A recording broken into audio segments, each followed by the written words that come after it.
In December 1944, Germany assembled its last, large armored reserve in the forests of the Ardennes, not because the terrain favored speed, but because it hid preparation. Snow muffled sound, cloud cover stalled Allied aircraft. On paper, the plan looked sharp.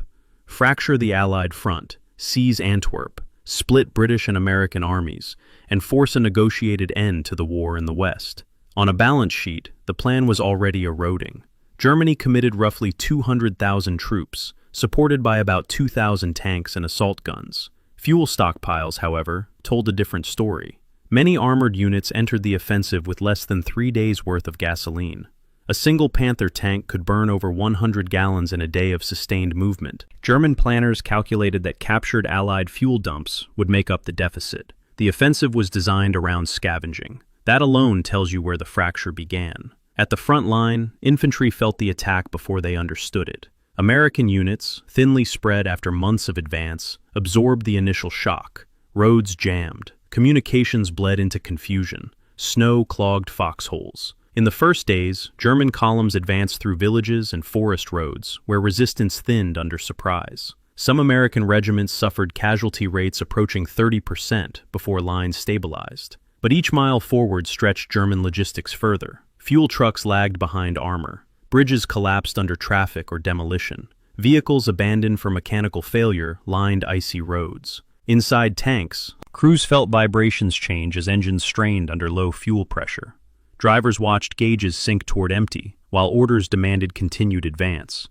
The offensive ran on arithmetic as much as courage, and the arithmetic was hostile.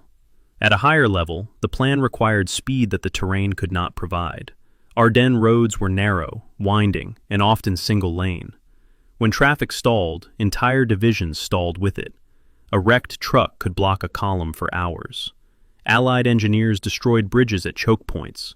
German attempts to bypass obstacles consumed fuel they could not replace. When I was comparing German fuel allocation tables with captured Allied quartermaster reports from December 1944, one detail stood out sharply.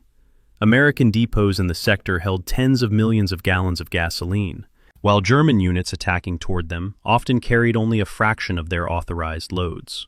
The gap was not theoretical. It dictated how far steel could move before stopping. Weather initially favored Germany. Low clouds grounded Allied aircraft, but weather changes do not ask permission. When skies cleared after several days, Allied air power returned with precision. Fighter bombers struck columns, fuel trucks, and bridges. A single strafing run could disable multiple vehicles and ignite exposed gasoline. German losses mounted not only in tanks destroyed, but in tanks immobilized and abandoned. Bastogne became the focal point of resistance. German forces attempted to bypass it, but road networks funneled movement back toward the town. American defenders held despite encirclement, supplied by air once weather permitted. German assaults consumed ammunition and fuel at rates planners had underestimated. Artillery shells expended in barrages could not be replaced quickly. Casualties accumulated in infantry units already short of replacements. Meanwhile, Allied command recalibrated rapidly. Units pivoted, reserves moved. Patton's Third Army redirected north in winter conditions, hauling artillery and armor across icy roads in a matter of days. German intelligence underestimated Allied flexibility. The offensive that relied on surprise collided with an enemy capable of absorbing shock and responding faster than expected. By early January 1945, the German advance stalled. Fuel shortages became critical. Some units reported operational readiness below 50%, despite having intact vehicles. Tanks were blown up by their own crews to prevent capture after gasoline ran out. The offensive bled strength that Germany could not regenerate. The macro picture sealed the outcome. Germany no longer possessed the industrial depth to replace losses. Allied factories produced tanks, aircraft, and trucks in quantities measured in the tens of thousands. German output declined under bombing and material shortages. Each destroyed or abandoned vehicle in the Ardennes represented steel and labor that would not return to the field. At ground level, exhaustion replaced initiative. Infantry fought on reduced rations. Frostbite casualties mounted. Officers issued orders knowing that compliance depended on fuel, not resolve. The Ardennes became a place where plans collided with weather, terrain, and supply limits all at once. Germany did not lose the Battle of the Bulge because its soldiers lacked skill or willingness. It lost because the offensive demanded resources that no longer existed. It required fuel Germany could not supply, speed the roads could not allow, and surprise that could not survive contact with Allied adaptability. The operation fractured under its own requirements. And if you're listening to this late, maybe letting the steady explanation slow your breathing. Think of those columns in the forest at night, engines idling to keep oil from freezing, crews wrapped in coats, fuel gauges glowing faintly in the dark. One by one, engines shut down, not in panic, just because there was nothing left to burn. That's how the Bulge ended for Germany, not with a single collapse, but with a quiet, spreading stillness across frozen roads. This is the entire history of why Germany lost the Battle of the Bulge. Chapter 1. The Phantom Offensive. The 10th of December, 1944. Spa, Belgium. A cramped office on the second floor of the Grand Hotel Britannique, requisitioned by 1st Army Headquarters 3 months earlier when the Allied advance stalled at the German border. Colonel Benjamin Dixon sat at a desk covered in radio intercept summaries, weather reports, and prisoner interrogation transcripts, and he was staring at absence, not at what the reports contained, but at what they didn't. The 6th Panzer Army, 30,000 men, hundreds of tanks, an entire armored corps, had vanished from Allied intelligence maps. No radio traffic, no movement reports, nothing. Dixon reached for his fountain pen, a blue Parker duofold his wife had sent him before deployment, and began drafting a memorandum that would be ignored by everyone who read it.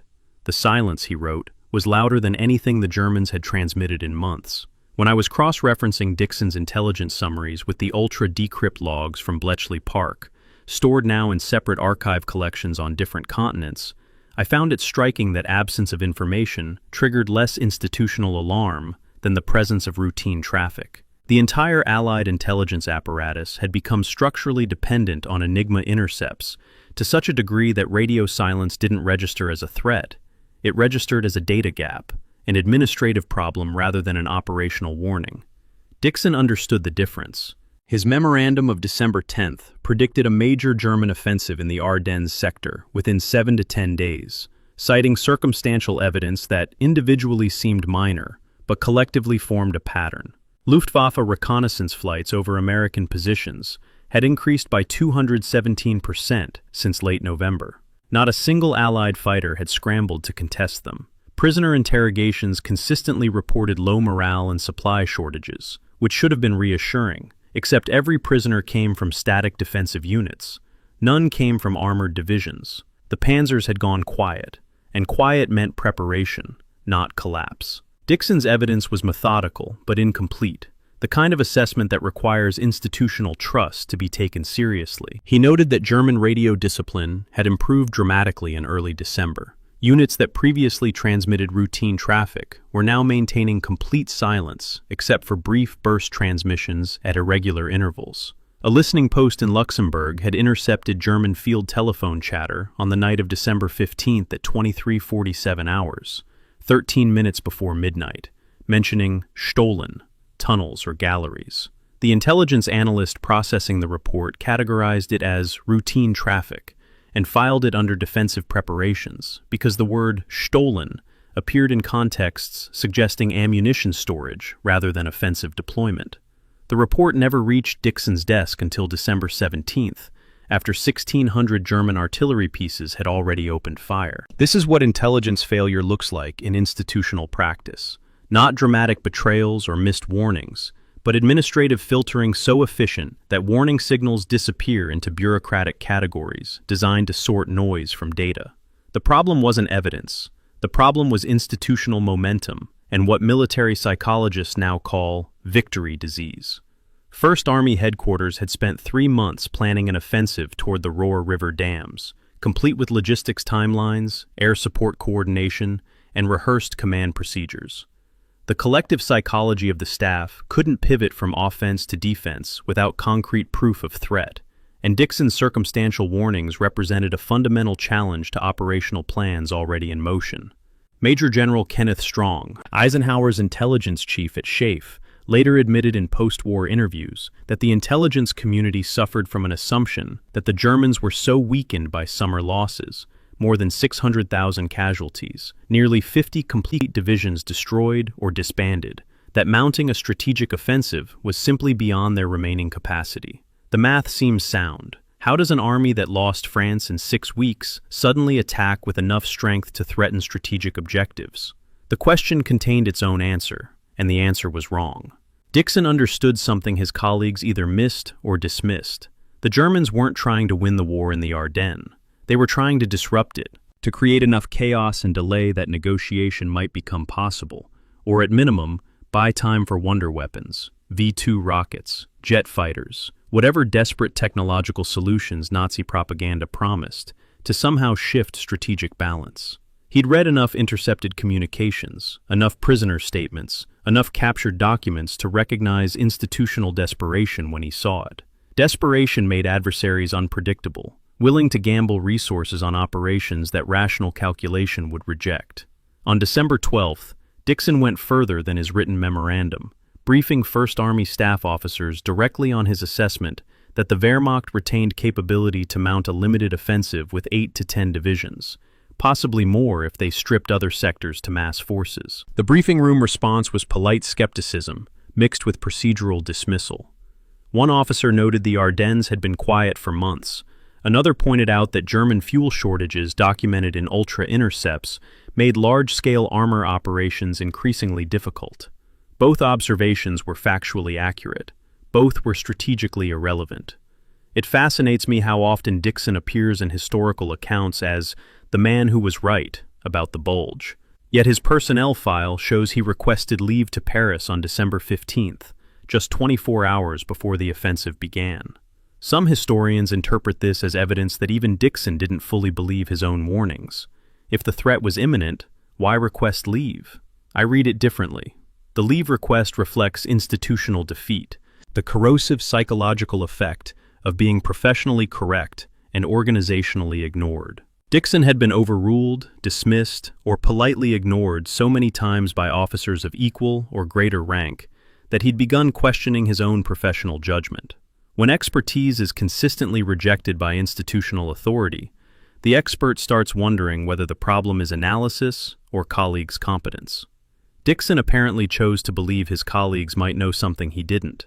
That decision to defer to institutional consensus, rather than trust his own assessment, lasted exactly 1 day. He was in Paris when the artillery barrage began. At 05:30 on the morning of December 16th, approximately 1,600 German artillery pieces opened fire across a front of roughly 85 miles, from Monschau in the north to Echternach in the south. The sound was audible in Luxembourg City, more than 12 miles behind American front lines. Soldiers who survived the barrage described it not as noise, but as physical force, a concussive wave that collapsed dugouts considered structurally sound and knocked men off their feet through ground transmission alone. In the first 90 minutes, German gunners expended approximately 1,400 tons of high explosive and fragmentation shells, more than the total ammunition reserve allocated to the entire U.S. 8th Corps sector defending the Ardennes. No warning had been issued to frontline units. Regimental and battalion commanders woke to the sound of their own positions being systematically destroyed. And in those first confused minutes, they had no idea whether this was local spoiling attack or strategic offensive, whether they faced a company or a corps. The intelligence failure at the Bulge wasn't fundamentally about collection. Ultra had provided vast amounts of information throughout 1944, tracking German movements and intentions with remarkable accuracy. The failure was synthesis and institutional culture, specifically the way success breeds dependency, and dependency creates vulnerability. The Allies had essentially outsourced situational awareness to Enigma decryption, and when that source went dark through German radio silence, they had no redundant system capable of compensating for the loss. Human intelligence from agents behind German lines was limited and slow. Aerial reconnaissance was grounded by weather. Patrol activity was routine rather than aggressive, designed to maintain contact rather than penetrate enemy preparations. Dixon had attempted to build a synthetic intelligence picture from prisoner interrogations, patrol reports, and pattern analysis, but those methods were considered less reliable and more labor-intensive than reading intercepted radio traffic. The modern intelligence term for this structural weakness is single point of failure architecture. and the Bulge demonstrated its catastrophic vulnerability, at a cost measured in thousands of casualties during the opening hours, when American units fought blind against an enemy whose strength, location, and objectives remained unknown. The coffee ring stain on Dixon's December 10th intelligence summary sits preserved under archival plastic at the National Archives in College Park, Maryland, a circular brown mark approximately 3 inches in diameter, where someone set their cup on the wrong page. The stain partially obscures a section titled Enemy Capabilities, Ardennes Sector, that concludes the Germans lack logistical capacity for offensive operations exceeding regimental strength. The handwritten note in blue fountain pen, almost certainly Dixon's own hand, based on comparison with other documents, reads, "Fatigue, paranoia?" with a question mark. He was interrogating himself, asking whether he was seeing patterns that didn't exist, constructing threats from insufficient evidence, allowing exhaustion to override analytical discipline. The question mark is what haunts me when I examine this document. It suggests not certainty, but doubt, the kind of corroding uncertainty that comes from being professionally isolated, from having expertise that colleagues don't share or trust. Intelligence officers are trained to question their assumptions, to seek disconfirming evidence, to avoid confirmation bias. That training served Dixon poorly in early December, because the correct response to his evidence wasn't more skepticism, it was immediate alarm. When the offensive began, Dixon was drinking coffee in a Paris hotel, reading reports that were already 12 hours obsolete by the time they reached him through courier networks, disrupted by the German advance.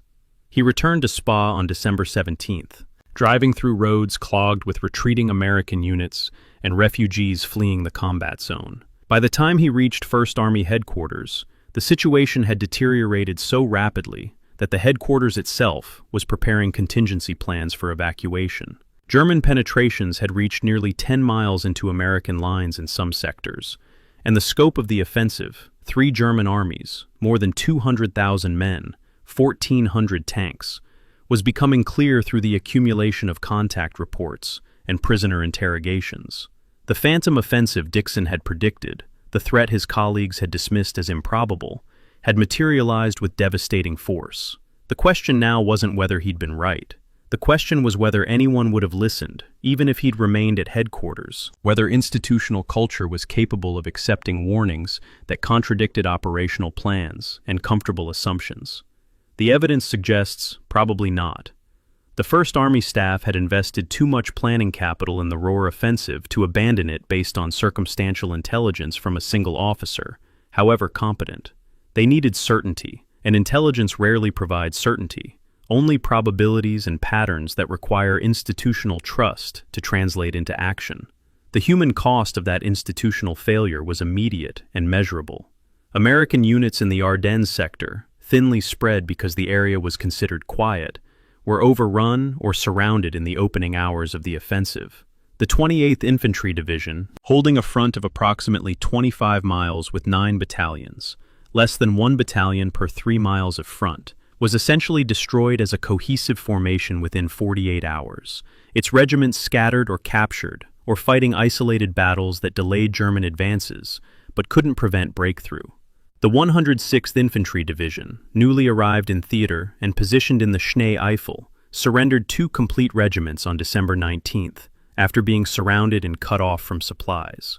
These weren't tactical failures by unit commanders making poor decisions under pressure. These were strategic failures by institutional leadership that positioned forces based on assumptions that contradicted available intelligence, that chose comfortable certainty over uncomfortable possibility. Dixon's coffee-stained memorandum, filed and forgotten, represented the last clear warning before institutional optimism collided with operational reality. The collision produced the largest single battle American forces would fight in Europe, and it began with silence, the silence of German radio discipline, the silence of institutional dismissal, and the silence that follows when someone says, "I told you so," and realizes the statement provides no satisfaction, only confirmation that preventable disaster occurred because authority valued consensus over expertise. Chapter 2. The 4:47 a.m. Question. The radio log survives at the National Archives in College Park, Maryland, a piece of lined paper with handwriting that degrades as the timestamps progress. Private First Class John Schaffner of the 99th Infantry Division manned a listening post 2 kilometers east of the German border on the morning of December 16, 1944, and his entry for 0447 hours reads, "Ardy, heavy, can't count tubes." The word count is crossed out and replaced with a single word, Jesus. The log continues for another 18 minutes, the handwriting becoming increasingly erratic, words reduced to fragments. Close, closer, dirt. Schaffner was trying to perform his intelligence function, estimating the number of German artillery batteries by counting the distinct firing signatures, even as the ground beneath him disintegrated. What happened in the first 23 minutes of the Battle of the Bulge has been obscured by the larger narrative of encirclement, heroic stands, and ultimate Allied victory. But the opening minutes matter because they reveal something the official histories tend to gloss over. American units didn't collapse psychologically. They adapted. Schaffner's listening post took direct and indirect fire for 16 consecutive minutes, long enough to destroy the position 3 times over, according to later artillery analysis. Yet he maintained radio contact with battalion headquarters until the telephone lines were severed by shell fire at 0503 hours. He then switched to a hand-crank field phone, an obsolete piece of equipment no one had bothered to remove from the position during previous reorganizations. The device worked. Schaffner's final transmission, logged at 0529 hours, consisted of 4 words. "We are leaving now."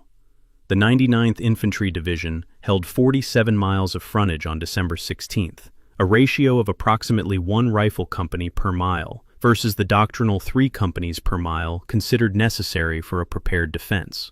This isn't hindsight criticism.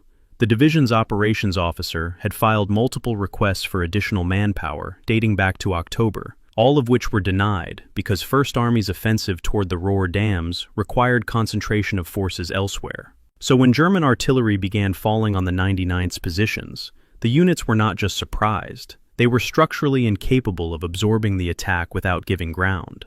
Yet, they didn't rout. A platoon sergeant in Company K, 3rd Battalion, 394th Infantry Regiment, ordered his men to destroy ammunition they couldn't carry at 0511 hours, the first recorded denial action of the battle. This is a trained response, not panic. Panic doesn't include equipment manifests. When I was reviewing the German after-action reports from 6th Panzer Army, I found it striking that German commanders consistently described achieving total surprise and panic in their opening attacks, while American unit journals from the same locations describe organized withdrawals within 30 to 45 minutes of first contact. This is a source conflict worth examining. The Germans expected psychological collapse because their operational doctrine for the offensive explicitly relied on it. Model and von Manteuffel's planning documents, captured in 1945, reference the shock effect of massed artillery as a force multiplier that would compensate for numerical inferiority. They anticipated American units fleeing their positions en masse, creating gaps in the line that German armor could exploit before Allied reserves could respond. That didn't happen. Company A of the 99th's 393rd Infantry Regiment withdrew from its forward positions at 0543 hours, approximately 56 minutes after the artillery barrage began. The withdrawal wasn't recorded as a retreat in the unit's journal. It's listed as a retrograde movement to secondary positions, which might sound like euphemistic military language until you examine what the company actually did. They fell back 1.2 kilometers to a road junction that provided better fields of fire, established hasty defensive positions using pre-surveyed firing stakes they'd emplaced weeks earlier during routine training, and engaged German infantry advancing through the forest at 0617 hours. The engagement lasted 94 minutes and resulted in the destruction of 1 German infantry company before American forces withdrew again, this time after receiving orders from battalion. The action delayed the German advance in that sector by nearly 6 hours. Multiply that 6-hour delay across dozens of small unit actions along the entire front, and you begin to understand why the German offensive never achieved the breakthrough velocity their planning required. The 6th Panzer Army's operations order specified reaching the Meuse River bridges by December 18th, 2 days after the attack commenced. To meet that timeline, German armor needed to advance approximately 40 kilometers per day through defended terrain, a rate that assumed American units would collapse or surrender rather than fight delaying actions. Instead, German forces encountered what one panzer commander later described as a web of small resistances, squad-sized positions that inflicted casualties, forced deployment from march column into combat formation, and consumed time. Time was the one resource the German offensive couldn't afford to waste, because every hour of delay allowed Allied reserves to move toward the threatened sector. The mechanical difference between a hasty withdrawal and a rout can be measured in seconds. Specifically, the time required to disassemble a caliber .30 machine gun.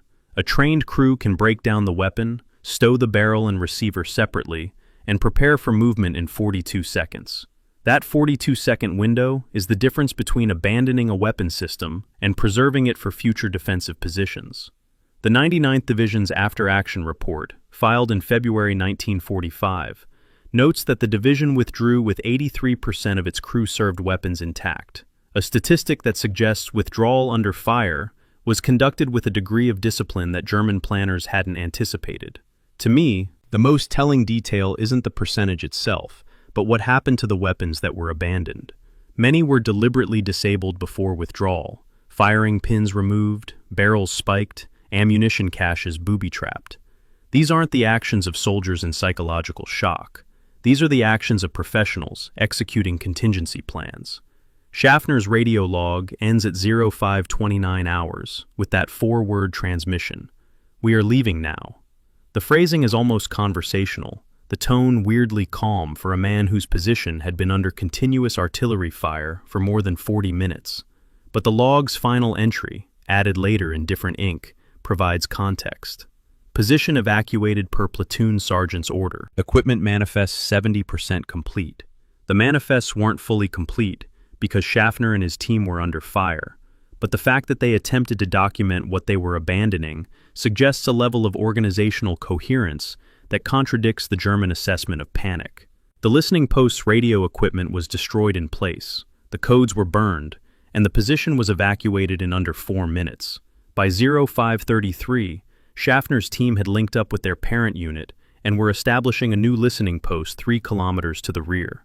The 99th Division delayed the German advance in its sector by nearly 20 hours during the first day of the offensive, not through heroic last stands, but through friction, blown bridges, mined roads, destroyed supply dumps, and methodical withdrawal that forced German engineers to clear obstacles before armor could proceed. This is unglamorous combat, the kind that doesn't produce medal citations or dramatic narratives, but it's devastatingly effective.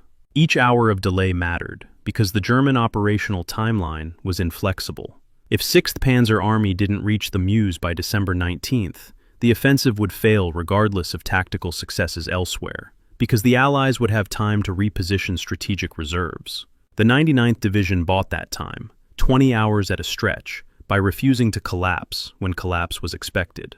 Schaffner's crossed-out word, count, captures that refusal perfectly. He was still trying to do his job even as the world ended, still trying to provide intelligence that might help someone, somewhere, make better decisions.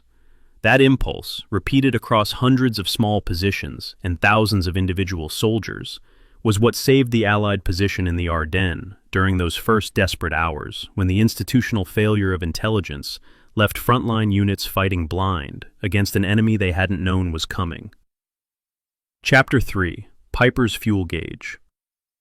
Obersturmbannführer Joachim Piper's Kampfgruppe crossed the German border into Belgium at 05:12 hours on December 16, 1944, with approximately 117 tanks, tracked vehicles, and self-propelled guns.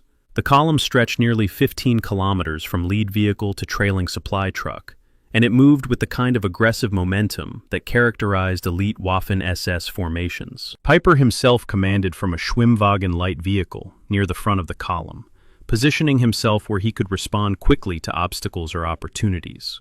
His orders were explicit: reach the Meuse River bridges at Huy within 48 hours, avoid protracted engagements, and maintain offensive tempo regardless of flank security.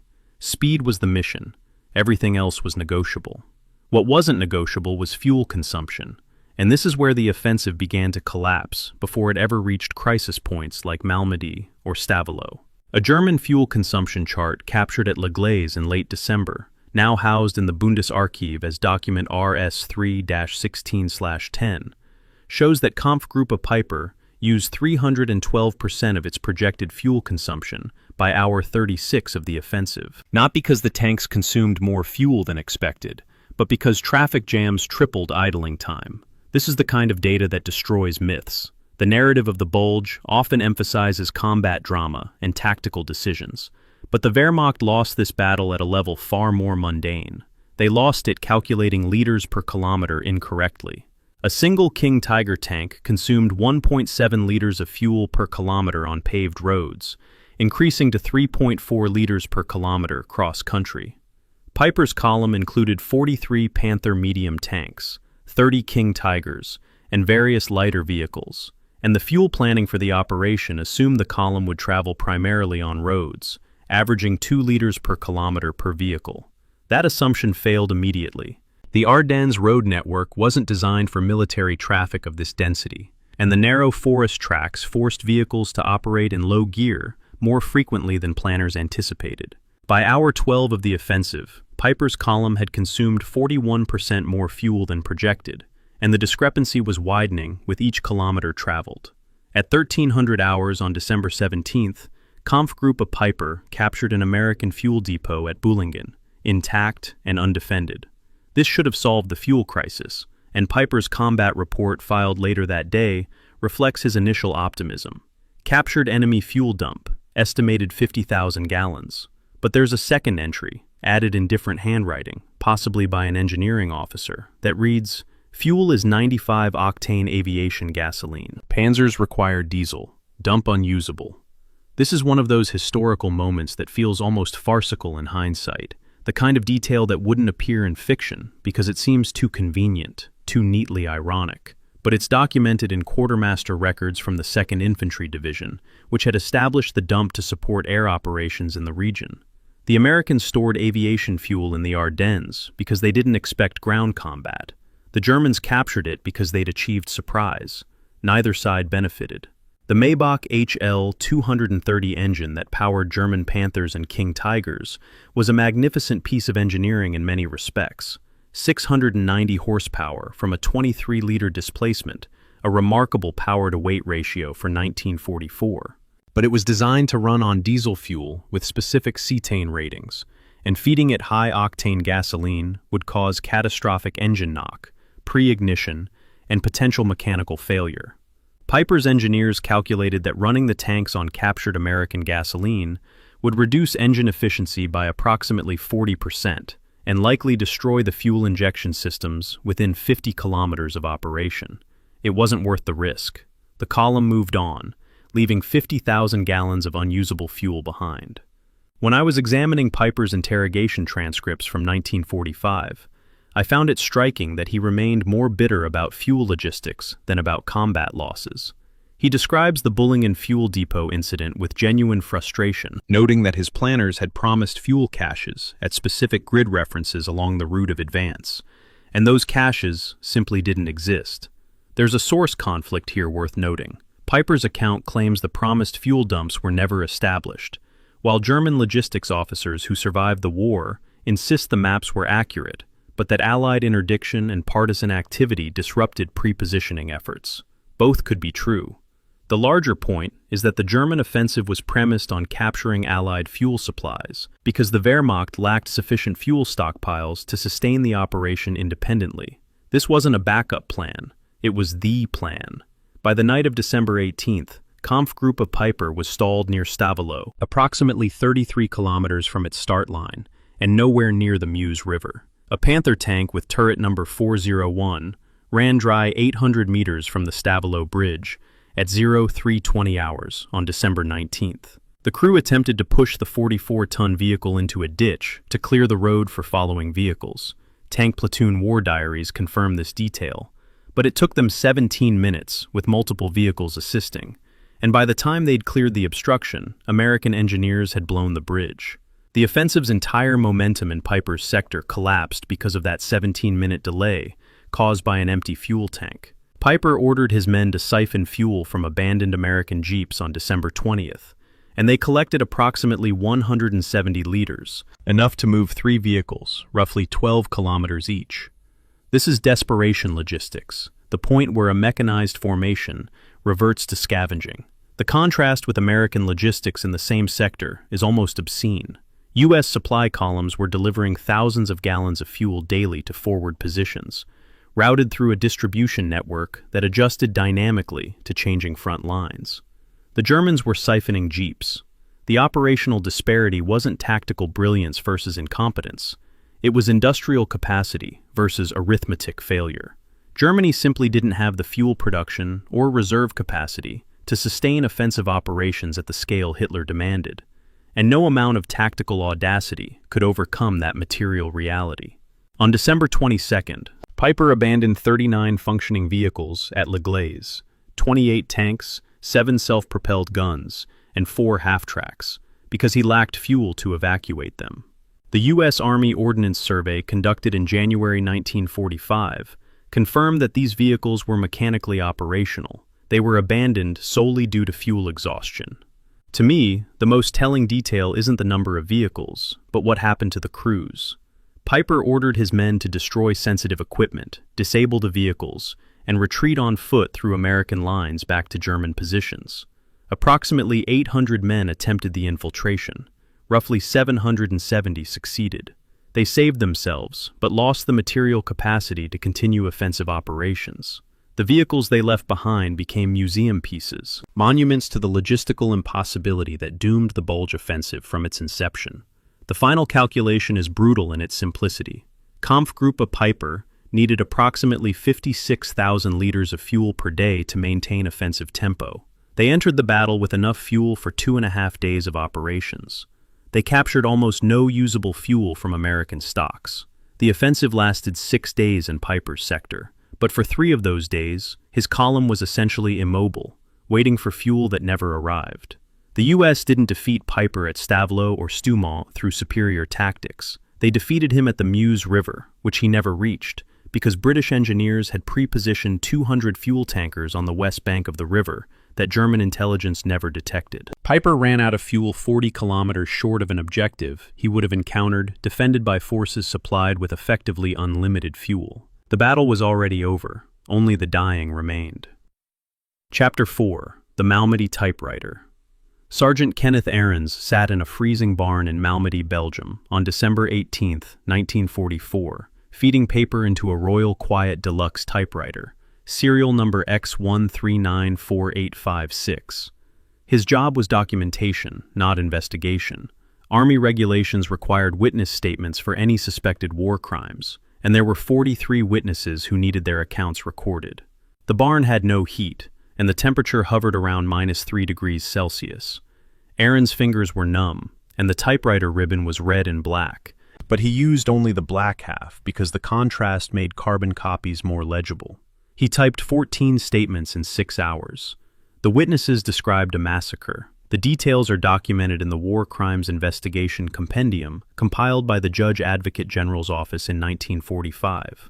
On December 17th, at 13:15 hours, 84 American prisoners of war were assembled at a crossroads near Bastogne, approximately 2 kilometers south of Malmedy proper. The prisoners were from Battery B of the 285th Field Artillery Observation Battalion, captured during a German advance that morning. They'd surrendered after being surrounded by elements of Kampfgruppe Piper, specifically the lead reconnaissance company under the command of SS Sturmbannführer Werner Pötschke. The Americans were disarmed, assembled in an open field adjacent to the road, and held under guard while the German column continued moving past them toward the north. At approximately 13:30 hours, machine gun fire erupted from German vehicles in the column. Witnesses described the firing as deliberate, sustained bursts aimed directly at the assembled prisoners. 41 men died in the initial fusillade. The remaining 43 survived by feigning death or fleeing into nearby woods under continued fire.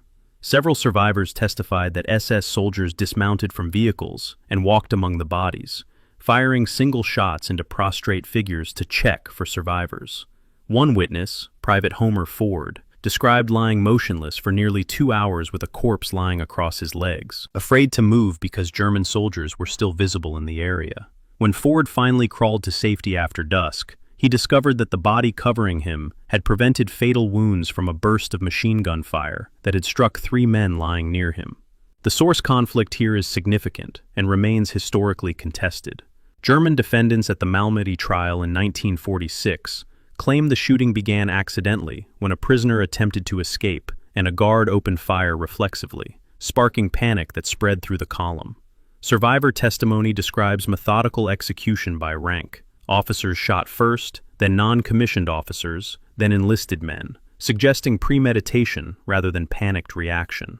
The physical evidence from the massacre site, exhumed and examined by Army investigators in January 1945, showed bullet wounds consistent with both machine gun fire and close-range pistol shots, supporting the survivors' accounts of SS soldiers finishing wounded prisoners. The truth probably lies somewhere between deliberate mass execution order and catastrophic breakdown of prisoner control. But the distinction matters less than the operational consequences. First Army Headquarters circulated a memo on December 20th, 48 hours after Ardennes finished typing his witness statements. The memo, classified at the time but declassified in 1983, contained explicit guidance. No SS troops to be taken prisoner if resistance is encountered. The order was rescinded on December 24th, after protests from judge advocate officers, who argued it violated the Geneva Conventions. But for 4 days, American combat units operated under rules of engagement that effectively sanctioned summary execution of Waffen-SS prisoners. The practical result was measurable. German SS units in the Bulge sector fought to the last man, with significantly greater frequency than Wehrmacht regular units, and American casualties increased because SS soldiers refused to surrender even when tactically defeated. When I was cross-referencing surrender rates across different German units in the Ardennes, I found it striking that 12th SS Panzer Division had a surrender rate of 2.3% of engaged forces, while regular Wehrmacht infantry divisions averaged 8.1%. That's a 3.5-fold difference, statistically significant enough to suggest Malmedy's psychological impact extended beyond immediate combat zones. German soldiers knew about the massacre within days, either through official channels or through the Wehrmacht's informal communication networks, and SS units in particular understood that capture by American forces might not guarantee survival. This wasn't paranoia, it was accurate risk assessment based on available information. The ballistics of the MG-42 machine gun used at Bastogne Crossroads provides an ugly technical dimension to the massacre. The weapon fired at a rate of 1,200 rounds per minute, a cyclic rate so high that survivors described the sound as ripping cloth rather than individual gunshots. At that firing rate, a 3-second burst delivered 60 rounds into the clustered prisoners. The machine gun was mounted on a half-track, approximately 30 meters from the assembled Americans, close enough that accuracy wasn't a factor. Any burst in the general direction would strike multiple targets. 7 survivors testified that the firing lasted between 30 and 45 seconds, suggesting somewhere between 600 and 900 rounds expended in the initial massacre. The German column was carrying combat loads, not prepared for prolonged engagement, so that ammunition expenditure represented a non-trivial percentage of available machine gun ammunition for the reconnaissance company. To me, the most telling detail isn't the massacre itself, but the letter Ardennes attached to his report when he submitted the witness statements to 1st Army JAG office. The letter is 1 paragraph, typed on the same Royal Quiet Deluxe, and it reads, "These statements were typed in real time, while bodies were still being recovered from the field. The witnesses' accounts are consistent in detail and emotion. I believe them completely." That final sentence, "I believe them completely," is extraordinary because military documentation typically avoids subjective assessments. Ardennes was asserting his personal credibility as verification, staking his professional reputation on the accuracy of accounts he couldn't independently verify. The typewriter, still preserved at the U.S. Holocaust Memorial Museum, has frozen paper fragments lodged in the platen mechanism, residue from December 18th, when the temperature in that barn was cold enough to make paper brittle. Physical artifacts of documentation sometimes carry more evidentiary weight than the documents themselves. The long-term impact of Malmedy extended far beyond the immediate battle. On January 13, 1945, German soldiers of the 12th SS Panzer Division surrendered to U.S. forces at Buchenbach, only after negotiating a formal, witnessed capitulation that included American officers signing documents guaranteeing the prisoners would be transferred to regular POW camps and not subject to summary punishment. This is unprecedented in Western Front combat. Wehrmacht units typically surrendered through tactical capitulation without legal documentation. The Buchenbach surrender consumed 4 hours of negotiation, 4 hours during which American forces couldn't advance, because German soldiers feared they'd be executed in retaliation for Malmedy. The massacre inadvertently hardened both sides' willingness to fight to exhaustion rather than risk capture, extending the battle and increasing casualties on both sides. Atrocity doesn't just kill the immediate victims, it metastasizes through the entire operational landscape, poisoning tactical decisions and prolonging combat that might otherwise have ended sooner. Chapter 5. The Meteorological War. Captain Irving Crick stared at the isobar chart spread across his desk at Wide Wing, the SHAEF Advanced Headquarters near Reims, France, on the morning of December 16, 1944. The chart showed a high-pressure system forming over the Norwegian Sea, but the forecast models couldn't agree on whether the system would move southeast toward the continent or dissipate over open water. Crick was the senior meteorologist for the U.S. Army Air Forces in Europe, a former professor from Caltech who'd pioneered numerical weather prediction techniques that his British counterparts considered suspiciously American, too reliant on mathematics, not attentive enough to observational tradition. He'd spent the morning running calculations by hand, comparing pressure gradients and temperature differentials, and his conclusion was simultaneously confident and terrifying. The weather would break within 5 to 7 days, clearing the skies over Belgium and allowing Allied air power to operate freely. His confidence level was 40%. Eisenhower, Crick knew, would hate this forecast. 40% confidence meant 60% uncertainty, and commanders don't build operational plans around ambiguity. But meteorology in 1944 was still more art than science, particularly long-range forecasting that attempted to predict weather conditions beyond 72 hours. Crick's models used differential equations adapted from fluid dynamics research at MIT, treating weather systems as mathematical phenomena rather than purely observational patterns. The approach worked. His team had accurately predicted the weather window for D-Day back in June, but it required enormous computational labor and still produced probabilistic rather than deterministic forecasts. A 40% confidence interval meant the weather would break when Crick predicted, or it wouldn't, and there was no way to be more precise with available data. The German Meteorological Service was operating with different assumptions and different methods. Luftwaffe weather reports captured after the war show German forecasters predicted 10 days of fog and overcast conditions beginning December 16th, grounding Allied air power and providing essential cover for the Ardennes offensive. Their prediction was based primarily on historical weather patterns and barometric pressure trends, 19th-century forecasting methodology that prioritized observational data over numerical modeling.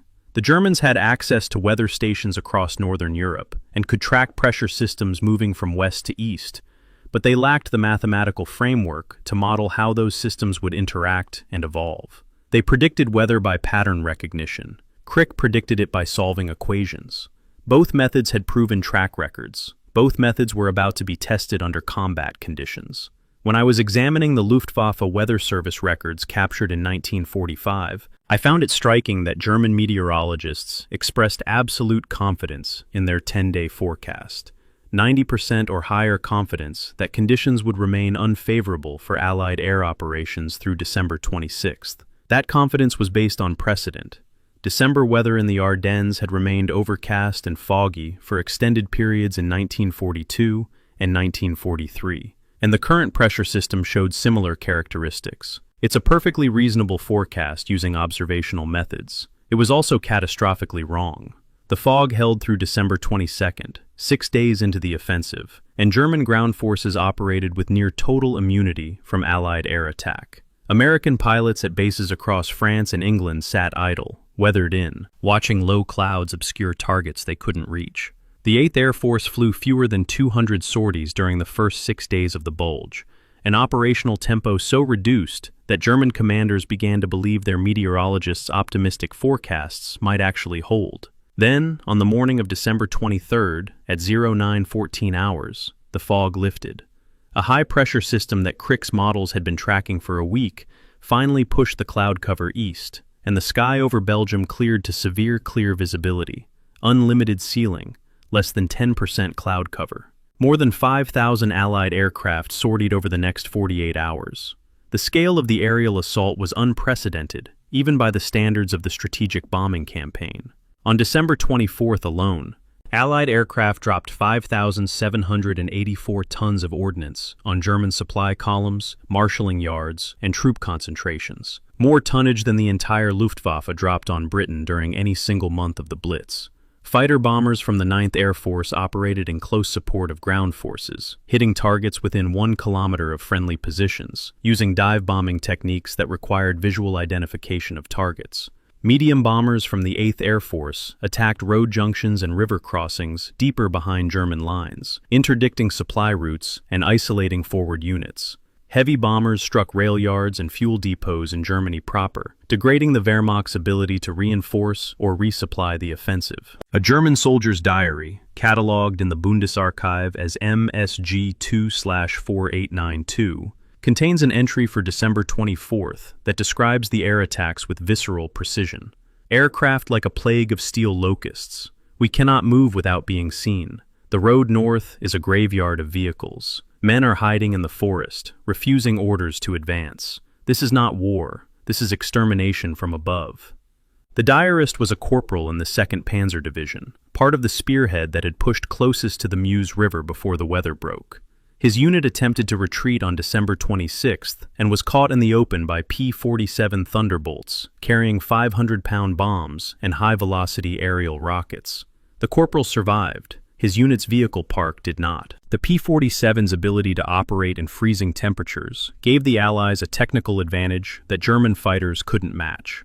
The aircraft's turbocharged Pratt & Whitney R-2800 engine included an anti-icing system for the supercharger that allowed operations at temperatures well below -15 degrees Celsius.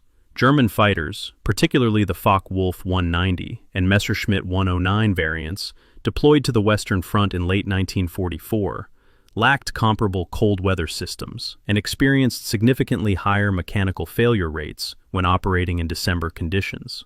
Luftwaffe sortie counts for December 23rd through 25th totaled fewer than 800 flights across the entire Western Front, compared to more than 5,000 Allied sorties. The numerical disparity wasn't just about production capacity. It was about engineering for environmental conditions. To me, the most telling detail isn't Crick's 40% confidence forecast, or the German meteorologist's 90% confidence.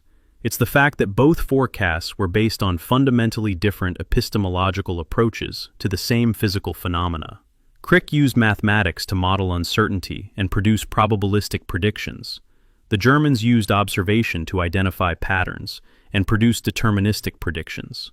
Crick was right, but his rightness came from accepting uncertainty as inherent to the forecasting process. The Germans were wrong, but their wrongness came from overconfidence in historical precedent. Modern weather forecasting has vindicated Crick's approach. Numerical modeling now produces 10-day forecasts with accuracy exceeding 90%. But in 1944, the choice between mathematical and observational methods was genuinely contested. The Germans bet on folklore, the Allies bet on mathematics. The weather broke on December 23rd, and with it, the German offensive's last realistic chance of operational success.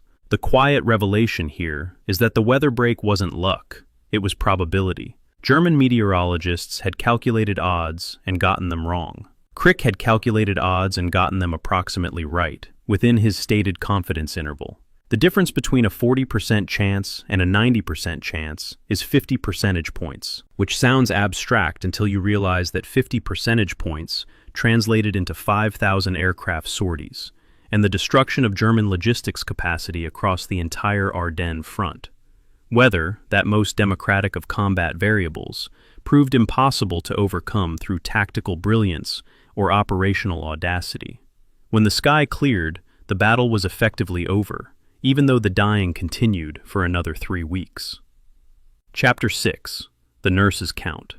Lieutenant Mabel Johnson's pocket notebook, donated to the Smithsonian in 1989, measures roughly 10 centimeters by 15 centimeters, bound in olive drab canvas that's faded to gray-brown.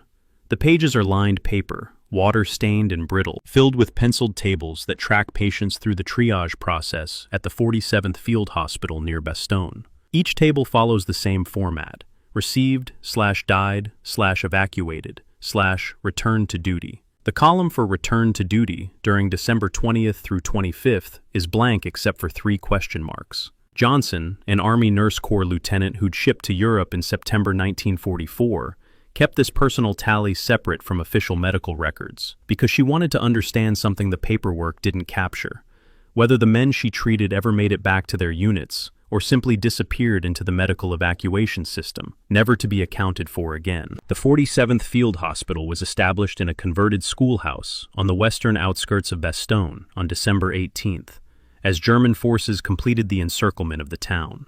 The hospital's normal capacity was 150 beds, expandable to 200 in emergency conditions, but on December 19th, Johnson's unit received 340 wounded in 6 hours. The wounded arrived on trucks, jeeps, half-tracks, and occasionally on foot if they could walk. Many had been wounded hours or even days earlier and had received only minimal first aid at battalion aid stations before being evacuated rearward. Infections were common. Frostbite was universal. Morphine supplies ran out by midnight on December 19th, and subsequent casualties received emergency treatment without adequate pain management. Official medical records from the Bulge claim an 89% survival rate for wounded who reached aid stations, a statistic that sounds reassuring until you examine the data collection methodology. The survival rate measures patients who survived initial triage and treatment. It doesn't measure the wounded who died before reaching aid stations, and it doesn't track long-term outcomes for casualties evacuated to rear-area hospitals. Johnson's notebook, by contrast, tracks specific individuals from intake through disposition, and her survival rate for December 19th through 22nd is 67%. That's a 22 percentage point discrepancy, statistically significant and methodologically illuminating. Johnson was counting differently than the official records. She was counting whether people lived, not whether the hospital's procedures worked as designed. The source conflict here reveals something important about how institutions document their own performance. Official records emphasize systemic success, the percentage of treated patients who survive treatment, while individual practitioners like Johnson track human outcomes, the percentage of wounded soldiers who survive, period. Both measurements are valid, but they answer different questions. The Army Medical Department wanted to know if their field hospitals were functioning effectively. Johnson wanted to know if the men she treated were going to live or die. The difference between those two questions is the difference between logistics and care. And Johnson's notebook suggests she prioritized care, even when it meant documenting outcomes that contradicted official optimism. On December 22nd, a German medical officer captured near Neuville was brought to the 47th Field Hospital for treatment of shrapnel wounds to his left shoulder and arm. The wounds weren't life-threatening, and after treatment, he was placed under guard in a corner of the hospital pending transfer to a POW cage. Johnson's diary, a separate document from her patient notebook, also donated to the Smithsonian, records a conversation she had with the German officer through an interpreter. The officer asked about American medical supply lines, specifically whether the hospital had adequate stocks of plasma and antibiotics. When Johnson confirmed they did, the officer became visibly emotional. According to Johnson's account, he said his unit had one surgeon for 1,400 men, no plasma, and no penicillin. Men with abdominal wounds were dying of infection because German medical units lacked the antibiotics to prevent sepsis. The officer asked how American forces could fly supplies into an encircled position. Johnson told him about the C-47 transports that had begun resupply flights on December 23rd. The officer's response, recorded in Johnson's diary, "You can fly supplies in?" The logistical disparity in medical evacuation and treatment between Allied and German forces in the Bulge was so extreme it's difficult to overstate. The U.S. evacuated 23,000 wounded from the Ardennes by air in 14 days, using C-47 transport aircraft configured with litter racks that could carry 18 wounded per flight. Evacuation flights originated from improvised airstrips as close as 5 kilometers behind front lines and delivered casualties to base hospitals in France within hours of wounding. The entire system, from battalion aid station to definitive surgical care, typically required 6 to 8 hours, sometimes less. German medical evacuation, by contrast, relied on ground ambulances moving over roads that were under constant Allied air attack after December 23rd. German forces evacuated fewer than 4,000 wounded from the Bulge during the entire battle, a 5.75 to 1 disparity that reflects infrastructure, not casualties. When I was examining the comparative casualty data, I found it striking that German surrender rates increased significantly after December 23rd, and prisoner interrogation reports suggest medical care was a motivating factor. German soldiers understood that capture by American forces meant treatment with antibiotics, plasma transfusions, and surgical care that their own medical system couldn't provide. This is particularly evident in cases of frostbite, which affected both sides but was treated very differently. American medical protocols for frostbite included rapid rewarming, anticoagulant therapy, and surgical debridement when necessary. German protocols, constrained by supply shortages, often consisted of amputation, removing gangrenous tissue to prevent systemic infection. Johnson treated a German prisoner on December 27th, whose frostbite was so severe his toes came off like wax when she removed his boots. That detail appears in a medical case study filed by the Army Medical Department in February 1945. Clinical language describing catastrophic tissue damage that could have been prevented with earlier treatment. The technical innovation that made Allied medical superiority possible was freeze-dried plasma, a technology developed in 1940 by Dr. Charles Drew at Columbia University. Plasma stored in liquid form froze solid in December temperatures and was useless for transfusion. Freeze-dried plasma could be reconstituted with sterile water in field conditions and remained stable at temperatures down to -30 degrees Celsius. German medical units still used liquid plasma in glass bottles, which shattered when frozen or required careful storage in heated facilities. The Americans could carry plasma in their aid bags. The Germans couldn't. That single technological difference, freeze-drying, translated into thousands of lives saved because American medics could perform transfusions at point of injury rather than waiting for evacuation to rear area facilities. To me, the most haunting aspect of Johnson's notebook isn't the mortality data or the survival percentages. It's the question marks in the return to duty column.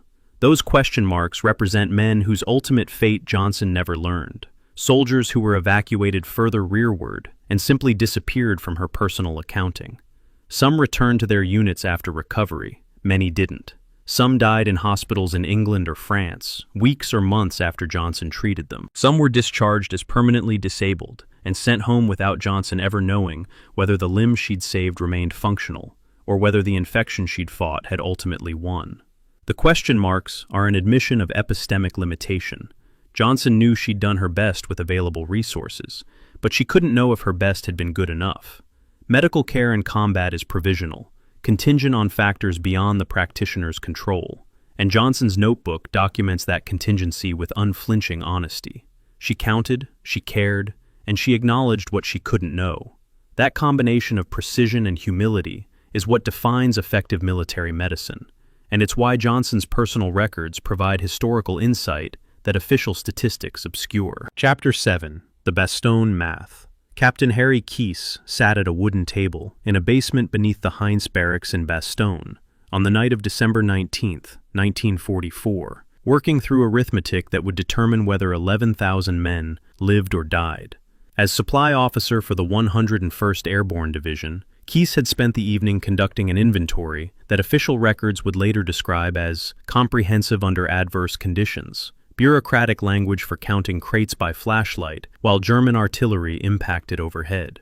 His ledger, preserved in the 101st Airborne Division records at the National Archives, shows a 2-column table dated December 19th at 2300 hours. The left column is labeled have. The right column is labeled need. At the bottom of the need column, Keese had written a single word in capital letters: everything. The encirclement of Bastogne was completed sometime between 1900 and 2100 hours on December 19th, though exact timing remains disputed because radio communications with 8th Corps headquarters were severed before formal encirclement was confirmed. What wasn't disputed was the supply situation. The 101st Airborne had deployed to Bastogne with minimal equipment because the deployment order emphasized speed over preparation.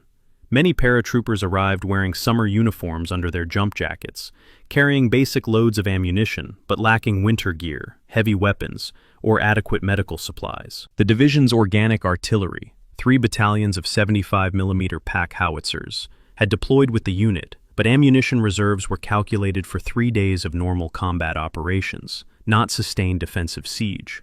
Keys's inventory on December 19th showed 3 days of rations at full consumption rates, 7 days of small arms ammunition at normal expenditure, and 90 minutes of artillery ammunition at standard fire missions.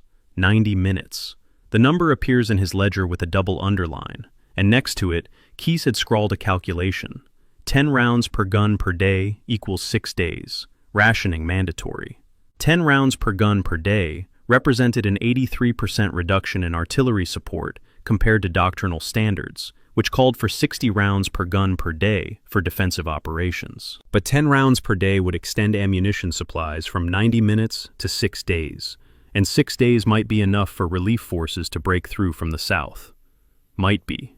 At 0900 hours on December 20th, Brigadier General Anthony McAuliffe, acting division commander, issued General Order No. 12. Rations reduced by 50% effective immediately. Artillery fire restricted to confirmed targets only. No reconnaissance by fire, no interdiction missions, no harassing fire. Every shell had to count. The order was distributed to battalion commanders via runner because radio batteries were failing and needed to be conserved for emergency communications. Keys accompanied the order with a supplementary logistics bulletin that detailed what 50% rations actually meant.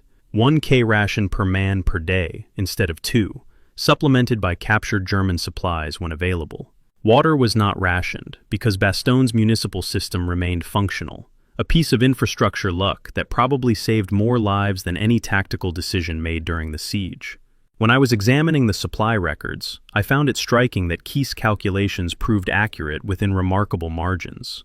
His projection that the division could survive 6 days on existing supplies assumed casualty rates wouldn't exceed 4% per day, approximately 440 men killed, wounded, or incapacitated daily. The actual casualty rate for December 20th through 25th averaged 3.7% per day, low enough that medical supplies lasted, and high enough that ration consumption decreased as the effective fighting strength declined. This is grim arithmetic, the kind that military staff officers perform in private and never discuss publicly. Keys was calculating how many men could die per day before Bastogne became mathematically unsustainable, and his calculations proved horrifyingly accurate. The first aerial resupply mission arrived over Bastogne on December 23rd at 1400 hours, 4 full days into the encirclement, and precisely when Keys's projections indicated supplies would reach critical levels. The mission consisted of 16 C-47 transport aircraft from the 9th Troop Carrier Command, each aircraft carrying 9 parachute bundles containing ammunition, medical supplies, and rations. Keys had calculated drop zones based on German positions and artillery observation points, determining that the acceptable loss rate for parachutes was 35%, meaning if 65% of bundles were recovered, the resupply would meet minimum requirements. The actual recovery rate on December 23rd was 73%. 144 tons of supplies were dropped. 105 tons were recovered. Keys's after-action report notes, resupply adequate for 1.2 days at normal consumption. Current reduced consumption extends this to 4 days. Mission success. The technical challenge of conducting aerial resupply drops into a besieged perimeter under anti-aircraft fire cannot be overstated. C-47 pilots had to approach at 300 feet altitude to ensure parachutes deployed properly. Any higher, and bundles drifted outside the perimeter into German positions. Any lower, and parachutes didn't have time to fully deploy. 300 feet put the aircraft well within range of German 20mm and 37mm anti-aircraft guns, and pilots had no room for evasive maneuvering during the drop run. The solution was timing. Pilots calculated release points using stopwatch timing from visual checkpoints, essentially dead reckoning navigation at near stall speeds under fire. 2 C-47s were shot down during resupply missions between December 23rd and 26th. Both crews were killed. The missions continued. On December 22nd, the day before aerial resupply began, German forces delivered a surrender demand to McAuliffe via written message under flag of truce. The message was formal, noting that Bastogne was surrounded, that resistance was futile, and that honorable surrender would be granted with full prisoner of war protections under the Geneva Conventions. McAuliffe's response, "Nuts," has become legendary, but what's less known is that the response was based on Keyes' supply forecast. McAuliffe consulted Keyes before drafting his reply, asking directly whether the division could hold for 4 more days. Keyes showed him the calculations. Existing supplies extended to December 26th at current consumption rates. Aerial resupply was expected within 48 hours, and if relief forces were moving as rumored, breakthrough could occur by December 26th or 27th. The answer was yes, Bastogne could hold.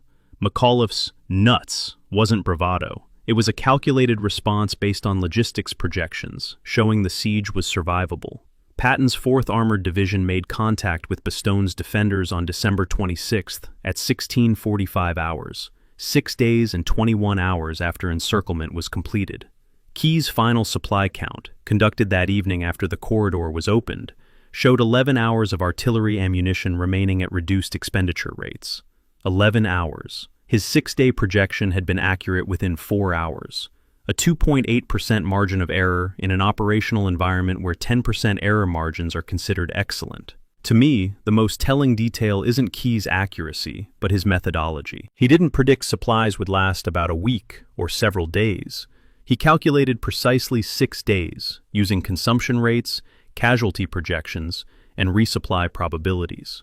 That precision was possible only because he'd maintained detailed inventory records throughout the deployment, updating his ledgers daily, even as the tactical situation deteriorated. The broader historical lesson from Bastogne isn't about heroism or determination, though both were present in abundance. It's about the relationship between arithmetic and survival in modern warfare. McAuliffe's decision to refuse surrender was rational only because Keyes' mathematics showed that survival was possible. Without those calculations, refusing surrender would have been a death sentence for 11,000 men, who'd have starved or run out of ammunition within days. The Bastogne math, Keyes' unglamorous, methodical supply accounting, was what made the heroic narrative possible.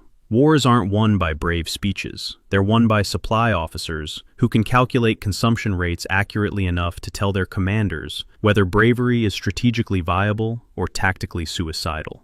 Keyes gave McAuliffe the numbers. McAuliffe said, "Nuts." The arithmetic held, barely, and Bastogne became a symbol of American resilience rather than an example of American hubris. The difference between those two outcomes was 11 hours of artillery ammunition and one captain's ability to count under pressure. Chapter 8. The Panzer's Transmission.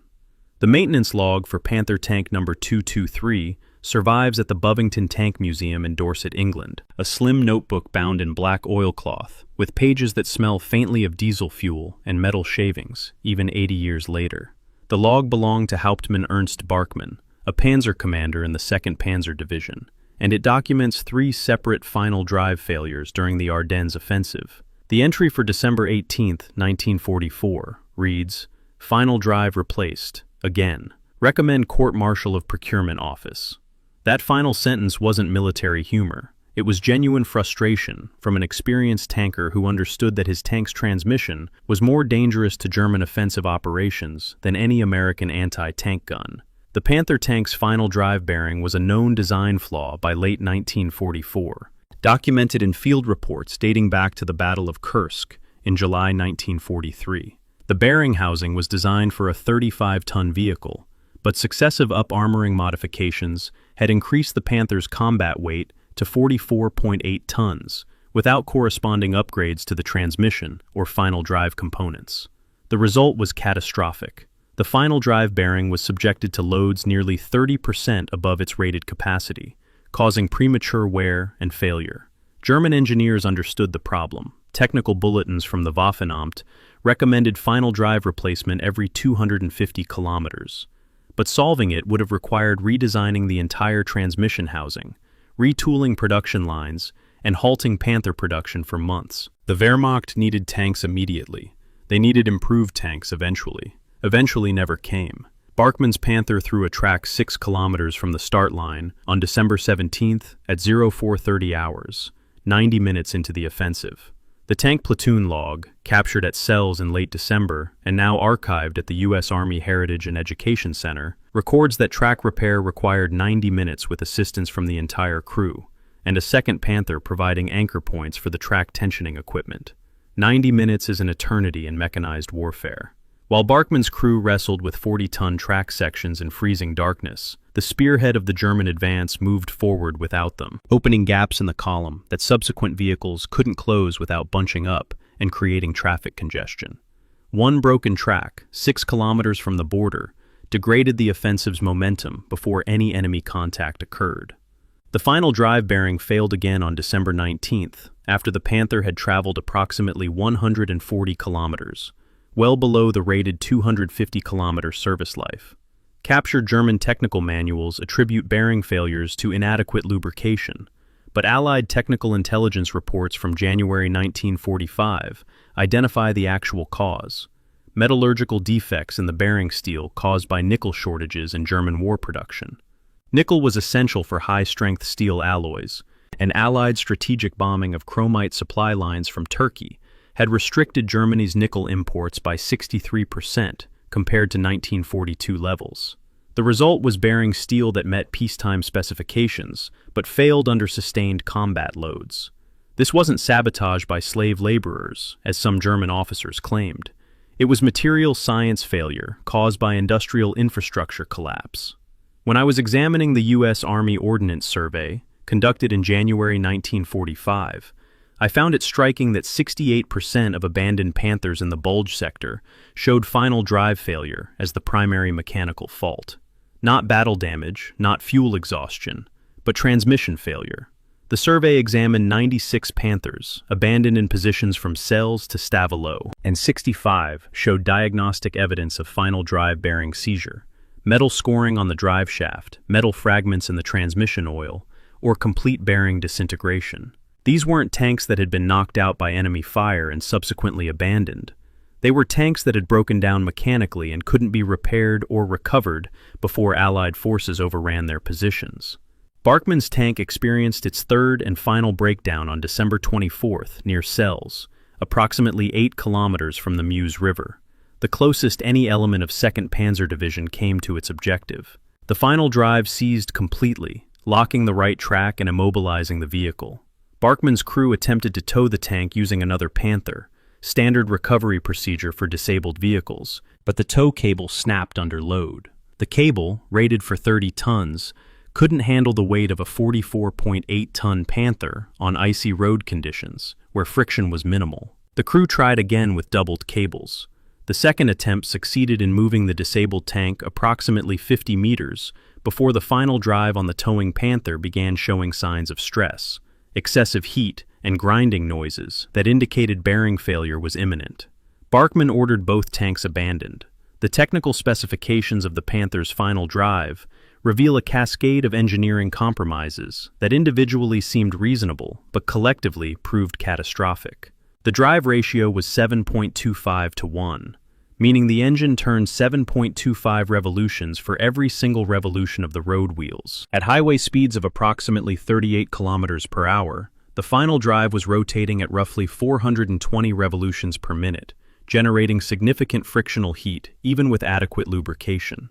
In December, temperatures averaging -8 degrees Celsius, the transmission oil thickened, increasing viscosity and reducing lubrication efficiency by an estimated 30 to 40%. Cold oil meant more friction meant more heat meant accelerated bearing wear. The Panthers were literally destroying themselves through normal operation. German doctrine for the Ardennes offensive required tanks to advance 50 to 60 kilometers per day to maintain the operational tempo necessary for reaching the Meuse before Allied reserves could respond. The Panther could barely sustain 30 kilometers per day before mechanical failure became statistically probable. Bachmann's maintenance log shows his tank averaged 27 kilometers per day of mobile operations, with the remainder of time spent immobilized for repairs or waiting for fuel resupply. That's roughly half the required advance rate, and Bachmann was an experienced tank commander with a skilled crew and access to maintenance support. Less experienced crews and units with degraded maintenance capabilities performed worse. To me, the most telling detail isn't the engineering failure itself, but the bureaucratic response documented in captured German military correspondence. Bachmann's recommendation for court-martial of procurement office wasn't unique. Similar complaints appear in after-action reports from multiple panzer units throughout 1944. The procurement office responsible for Panther production had received these complaints and conducted investigations, and their conclusion, documented in Waffenamt files captured at Flensburg in May 1945, was that bearing failures were within acceptable parameters for combat operations. Acceptable parameters. The German military-industrial complex had normalized catastrophic mechanical failure rates because admitting the problem required admitting that Germany couldn't produce the materials necessary to build reliable tanks. Ideology couldn't solve metallurgy problems, and neither could tactical brilliance compensate for transmissions that failed after 140 kilometers.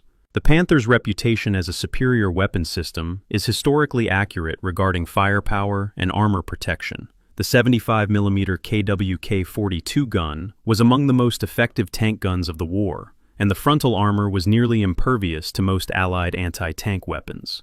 But reputation and reality diverge regarding mobility and reliability. The Panther was mechanically unreliable to a degree that rendered it strategically ineffective for offensive operations requiring sustained movement over long distances. Germany lost the Battle of the Bulge, in part because their best tank couldn't reliably drive 150 kilometers without breaking down, and no amount of tactical virtuosity could overcome that fundamental limitation. Bachmann survived the war, was captured by American forces in early 1945, and in post-war interviews consistently blamed German industrial policy, rather than Allied combat effectiveness, for the failure of the Ardennes offensive. He was right. His tank's maintenance log proves it. One failed bearing at a time. Chapter 9. The Belgian Forest. Lieutenant Colonel Ralph Ingersoll stood at a road junction 8 kilometers southeast of Bastogne in mid-January 1945, surveying terrain that had cost thousands of lives and effectively determined the outcome of the Ardennes offensive before the first shot was fired. Ingersoll, an Army Corps of Engineers officer assigned to conduct post-battle terrain analysis, had spent 3 days walking the roads and trails the German army had used during their advance, and his preliminary conclusion was both obvious and devastating. The Ardennes was possibly the worst terrain in Western Europe for mechanized offensive operations.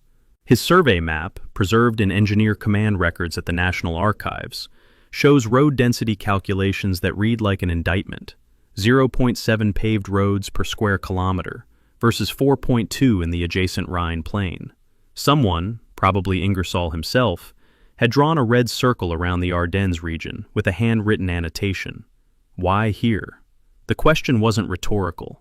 German staff studies for Operation Wacht am Rhein, captured in 1945 and now archived in the Bundesarchiv, explicitly acknowledged the terrain limitations. The Ardennes forest was classified as restricted terrain in German tactical manuals, defined as terrain unsuitable for armor operations without significant engineering support. The region's topography consisted of steep-sided valleys, separated by wooded ridges, with limited road networks connecting small villages that had changed little since medieval times. Roads were narrow, averaging 6 to 7 meters wide, with sharp curves, steep grades, and minimal shoulder space for vehicle passing. Bridge weight limits throughout the region averaged Class 35, meaning they could theoretically support vehicles up to 35 tons. The King Tiger weighed 69 tons. German planners identified 14 roll bonds, main roads designated for the offensive's primary axes of advance. Ingersoll's survey examined all 14 and concluded only 4 could support sustained tank traffic without immediate engineering intervention. The remainder required bridge reinforcement, road widening, or bypass construction before armor could transit safely. This wasn't a surprise to German engineers. Their pre-offensive planning documents included detailed schedules for bridge reinforcement and road improvement, work that was supposed to be completed within hours of the initial breakthrough, using engineer battalions attached to the assault divisions. It wasn't. Engineer units encountered delays, resistance, and higher than expected casualty rates, and by December 18th, most roll bonds were operating well below planned capacity. The practical result of terrain constraints was traffic congestion that German logistics officers hadn't adequately modeled. A vivid example appears in the after-action report from 2nd Panzer Division, which describes a 7-hour delay on December 17th when a destroyed American half-track blocked the road at a narrow section near Schönberg.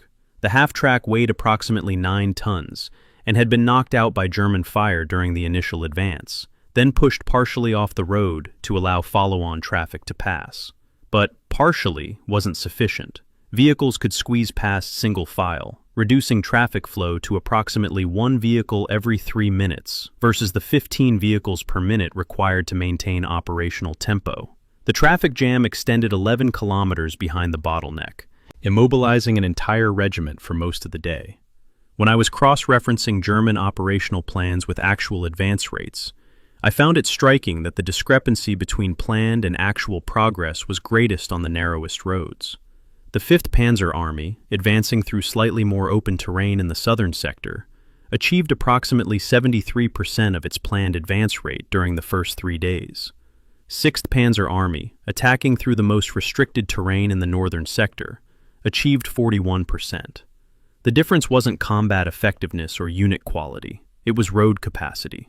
Geography determined operational outcomes more decisively than tactics, training, or equipment. American engineers exploited these terrain constraints with systematic efficiency.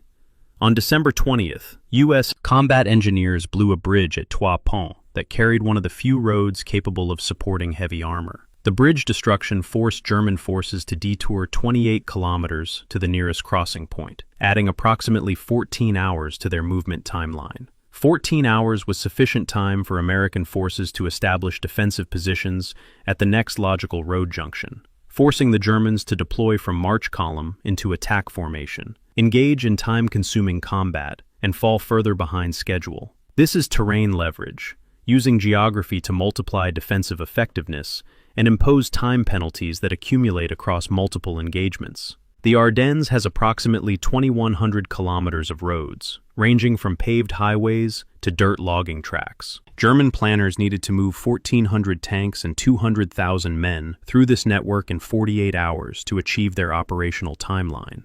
Ingersoll's survey calculated the traffic density, 0.67 vehicles per meter of road, meaning bumper-to-bumper traffic across the entire road network, with zero margin for breakdown, obstacle, or enemy interdiction. This was planning fiction, masquerading as operational reality. No road network could sustain that traffic density under combat conditions, especially with engineers actively destroying bridges and cratering roads behind retreating American forces. Aerial reconnaissance from the 8th Air Force Photo Reconnaissance Wing, conducted on December 26 after weather cleared, documented 347 German vehicles abandoned on roads throughout the Ardennes. The aerial survey report noted that most vehicles weren't battle damaged. They were simply immobile, blocked by traffic congestion, or disabled vehicles ahead of them in column.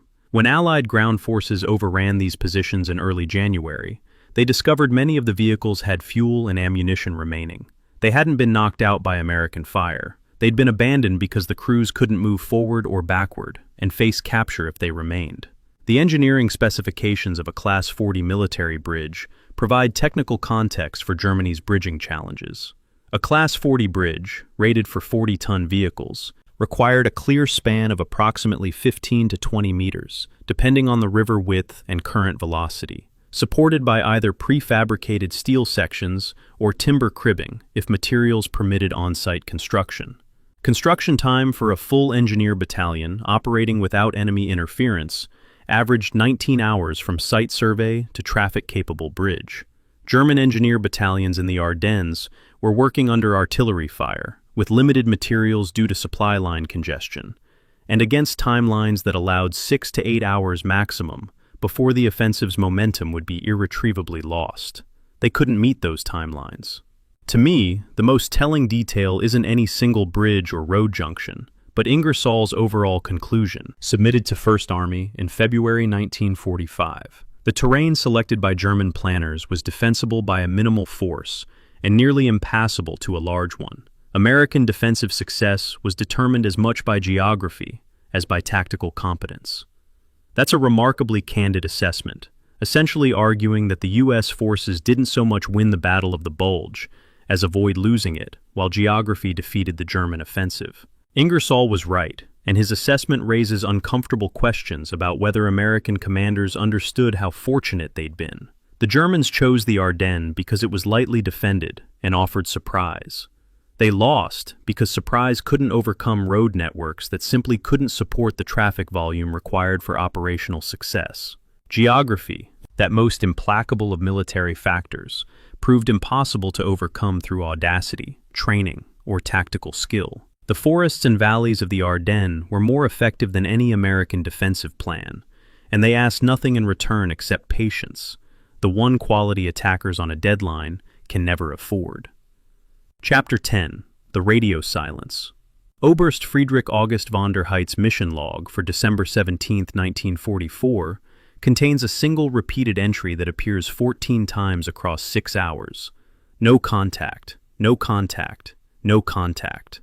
Von der Heydt commanded approximately 1,200 Fallschirmjäger, German paratroopers, who dropped behind American lines near Barak Michel in the early morning hours of December 17th, their mission to seize and hold a critical road junction that would facilitate the advance of 6th Panzer Army. The operation required precise coordination with ground forces advancing from the east, and von der Heydt carried 3 separate radio sets to ensure redundant communication with higher headquarters. All 3 radios were damaged during the parachute drop. Of 1,200 men, 35 carried portable radios. None remained functional after landing. The torn.fu.D2 portable radio was the standard German infantry communication system in late 1944, a 10-kilogram unit with an advertised range of 750 meters on flat terrain under ideal conditions. The Ardennes in December provided neither flat terrain nor ideal conditions. Dense forest canopy, steep valleys, and winter storm atmospheric conditions reduced the effective range to approximately 200 meters, making company-to-company communication barely possible, and battalion-to-regiment communication essentially impossible without relay stations. Von der Heydt's paratroopers were supposed to establish such relay stations after landing, but the drop scatter was severe.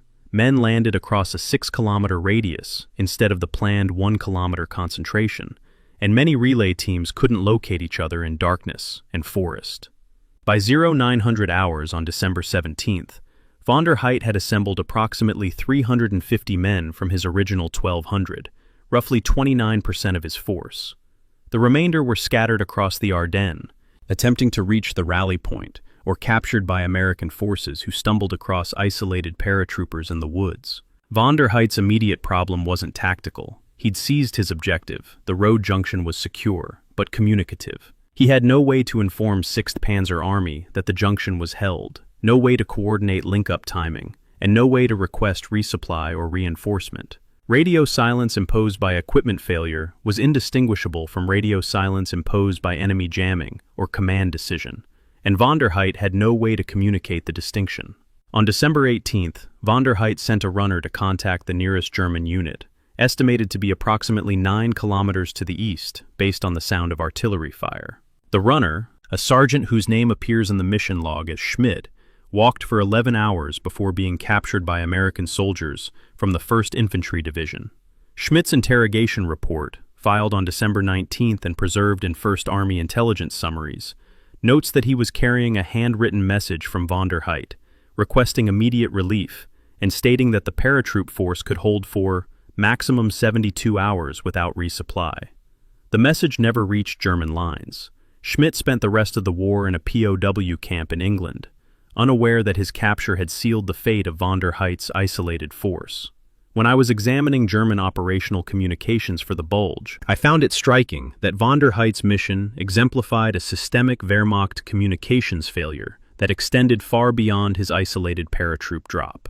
German offensive doctrine required 47 separate divisional headquarters to coordinate attacks across an 85-mile front, and coordination required reliable communication. Allied radio intercepts, however, show that fewer than 12 German divisions maintained consistent communication with corps-level command after December 18th.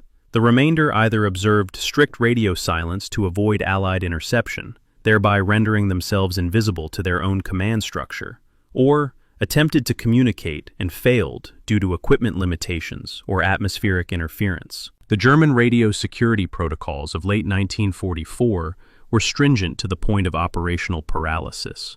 Following repeated instances where Allied intelligence exploited German radio traffic for tactical advantage, Wehrmacht communications doctrine mandated minimal radio use, coded brevity codes, and frequent frequency changes. These protocols were sound from a security perspective, but catastrophic from a coordination perspective. Von der Heydt's situation illustrates the paradox. He couldn't use radio effectively because the equipment didn't work in forested terrain. But even if it had worked, doctrine prohibited transmissions that might reveal German positions to Allied direction-finding equipment.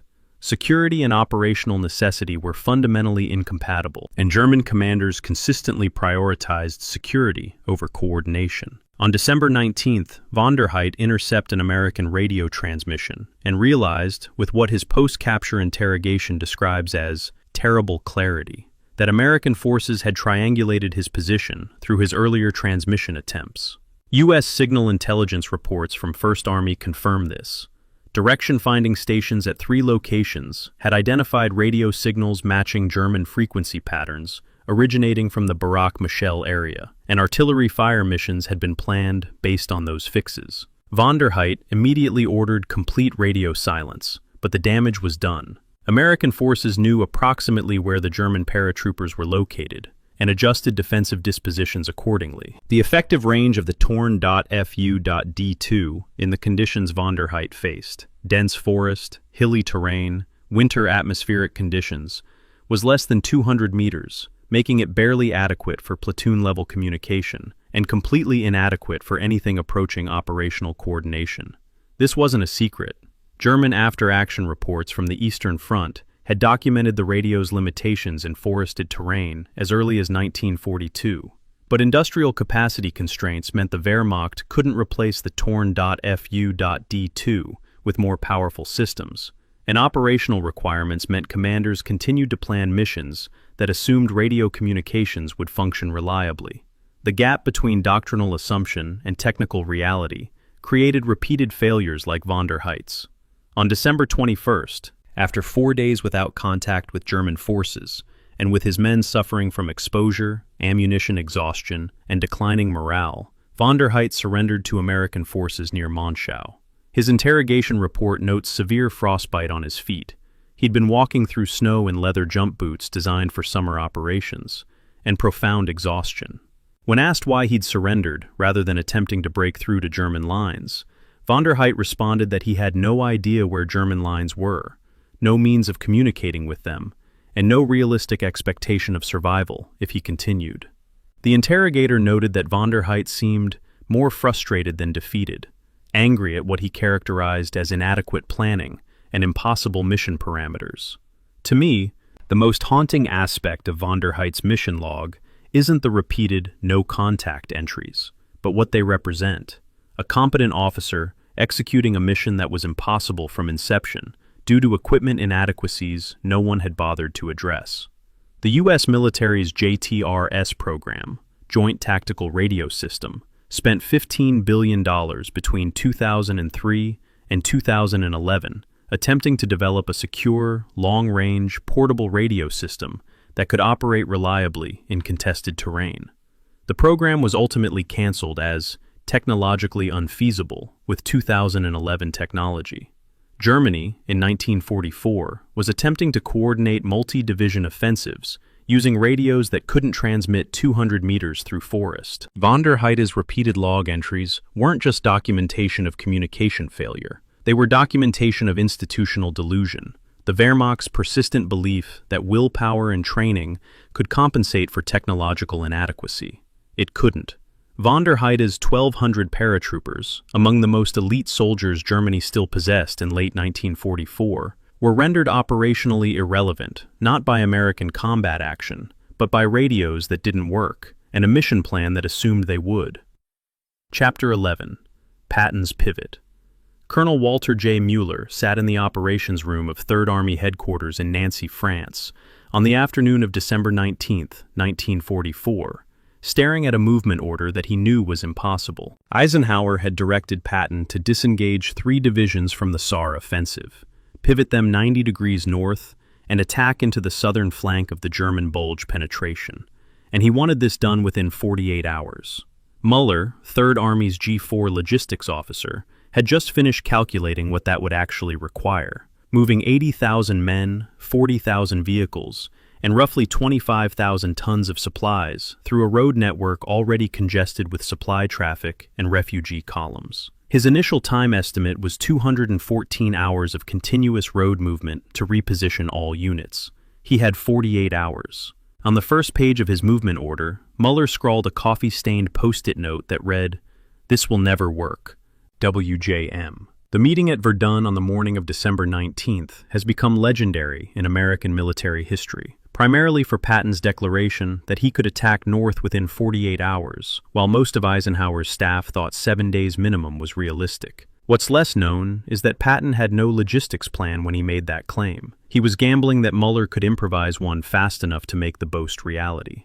Patton returned to Nancy immediately after the Verdun meeting and found Mueller already working on movement orders, having anticipated the likely directive based on radio traffic intercepts about the German breakthrough. The conversation between Patton and Mueller is documented in 3rd Army's historical records. Patton asked if 48 hours was possible. Mueller said no. Patton told him to figure it out anyway. Mueller's solution was methodologically brutal. He abandoned sequential movement in favor of pulse convoys. Traditional military movement doctrine called for units to move in order, first artillery, then infantry, then support elements, to ensure units arrived at their destination in proper configuration for immediate combat. Pulse convoys ignored sequence, and instead moved whatever was ready, whenever it was ready, in 45-minute intervals, with 15-minute gaps between pulses. Faster units could overtake slower units at designated bypass points, road junctions where traffic directors would wave slower vehicles off the main route to let faster traffic pass. It was ugly, it violated doctrine, and it would create organizational chaos when units arrived out of sequence. It was also the only method that could move 80,000 men in 48 hours. The 3rd Army's movement study, filed as an appendix to the G4 after-action report for December 1944, contains calculations that are simultaneously impressive and terrifying. To move 40,000 vehicles using 3 main roads within 48 hours required an average of 833 vehicles per road per hour. 1 vehicle every 4.3 seconds, continuously, for 2 full days.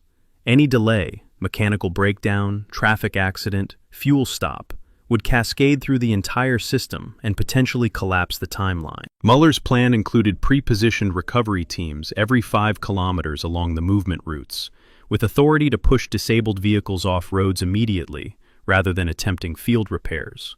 Disabled vehicles were abandoned and marked for later recovery. Operational tempo took priority over equipment preservation. When I was examining the movement logs, I found it striking that the 4th Armored Division, which would lead the attack toward Bastogne, covered 150 kilometers in 19 hours, while maintaining unit cohesion sufficient for immediate combat upon arrival. That's an average speed of 7.9 kilometers per hour, including all stops, maintenance halts, and traffic delays. For context, peacetime military movements typically achieve 3 to 4 kilometers per hour when moving full divisions with all equipment.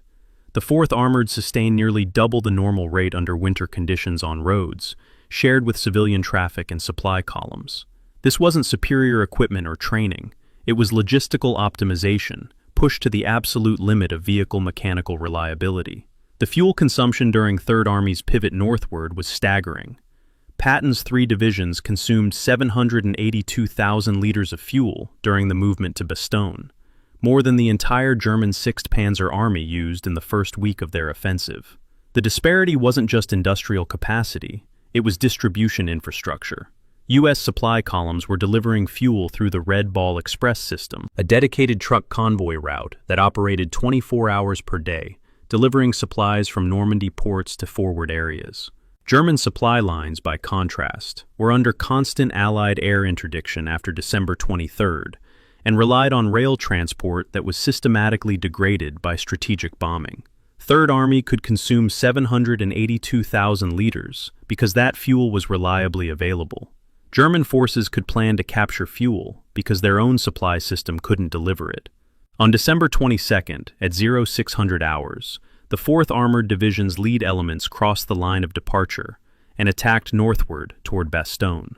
The division had covered 150 kilometers, reorganized for combat, and launched an offensive within 72 hours of receiving movement orders, 24 hours later than Patton's promised 48-hour timeline, but still 3 days faster than Schaeff's staff had considered possible. Muller's movement order worked because he'd correctly predicted that doctrinal sequence didn't matter as much as arrival timing, and that organizational chaos at the destination could be resolved faster than movement delays could be overcome. The contrast with German logistics is almost painful. German armored divisions in the Bulge were immobilized for lack of fuel, while American armored divisions were consuming fuel at rates that would have sustained German offensive operations for weeks. This wasn't just about production capacity. German synthetic fuel plants were producing approximately 130,000 barrels per day in December 1944, insufficient for both mobile operations and strategic reserves. It was about prioritization. Germany chose to allocate fuel to an offensive that had low probability of strategic success, rather than conserving reserves for defensive operations that might have prolonged the war. The Bulge offensive consumed Germany's remaining operational fuel reserves in 3 weeks, and achieved nothing except accelerating the Wehrmacht's collapse. To me, the most telling detail isn't Patton's famous declaration at Verdun, or the dramatic relief of Bastogne. It's Muller's post-it note. This will never work.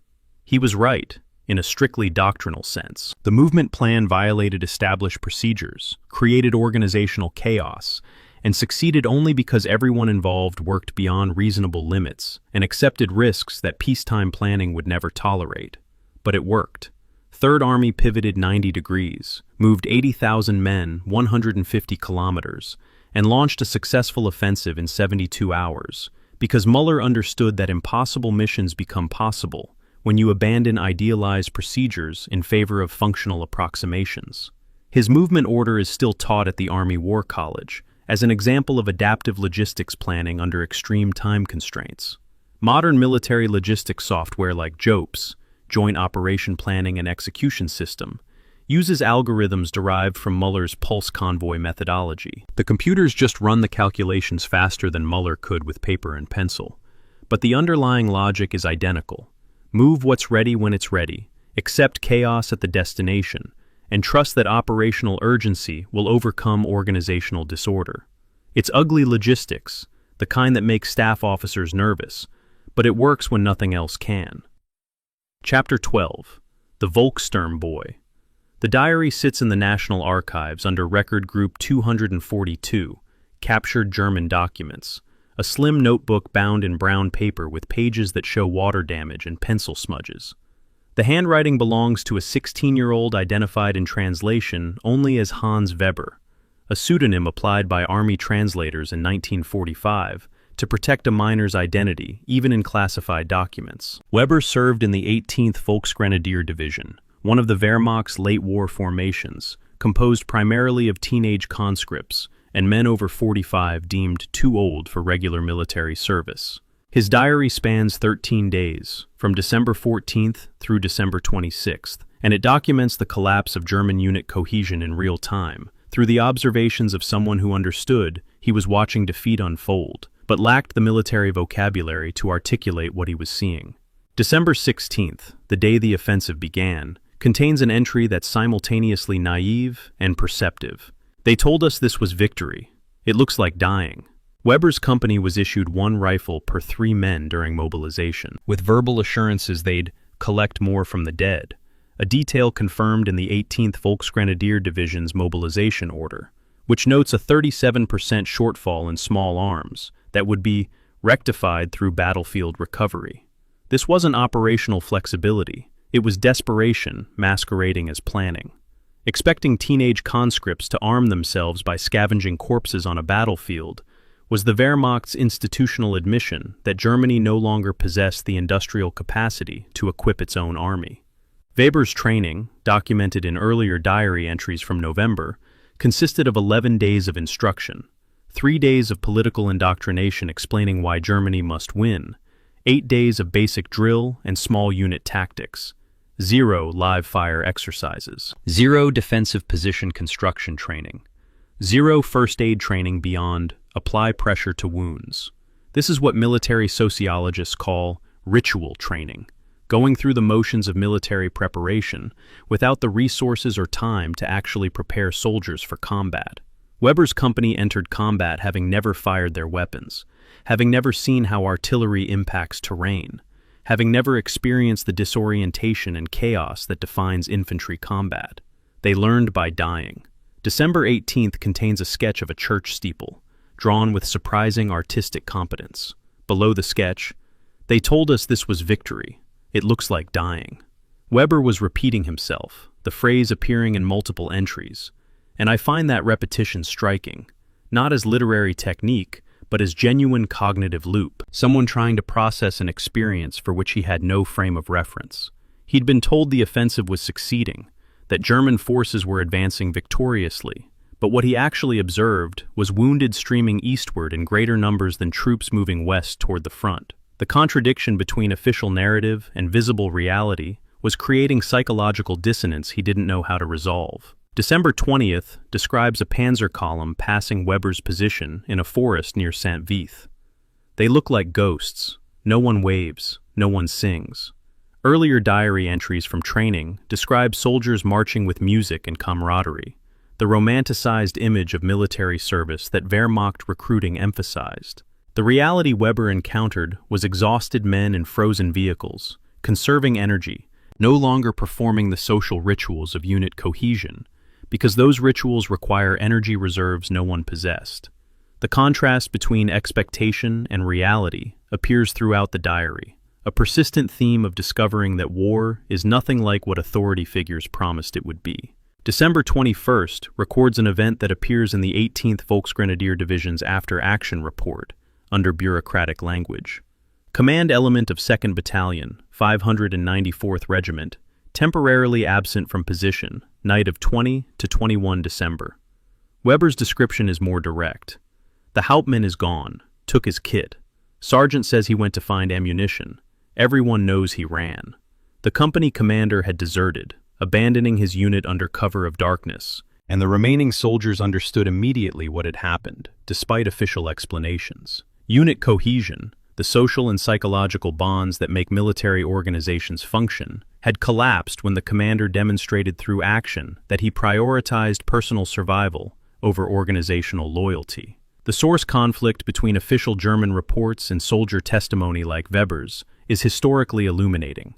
German situation reports from December 20th describe continued offensive operations with satisfactory progress, while Weber's diary describes men refusing to advance, hiding in foxholes, ignoring orders. Both accounts are true within their respective contexts. Situation reports described command-level intentions, while Weber described ground-level reality. The Wehrmacht's command structure was issuing orders that field units were no longer capable of executing, and the gap between command expectations and unit capabilities was widening daily.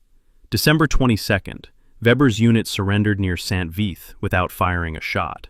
The entry reads, "They gave us coffee and cigarettes. I haven't eaten in 3 days. This is defeat."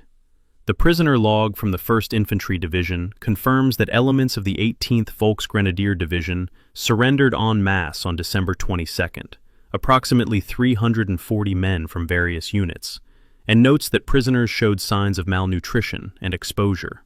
Several prisoners required immediate medical attention for frostbite and hypothermia. These weren't soldiers defeated in combat.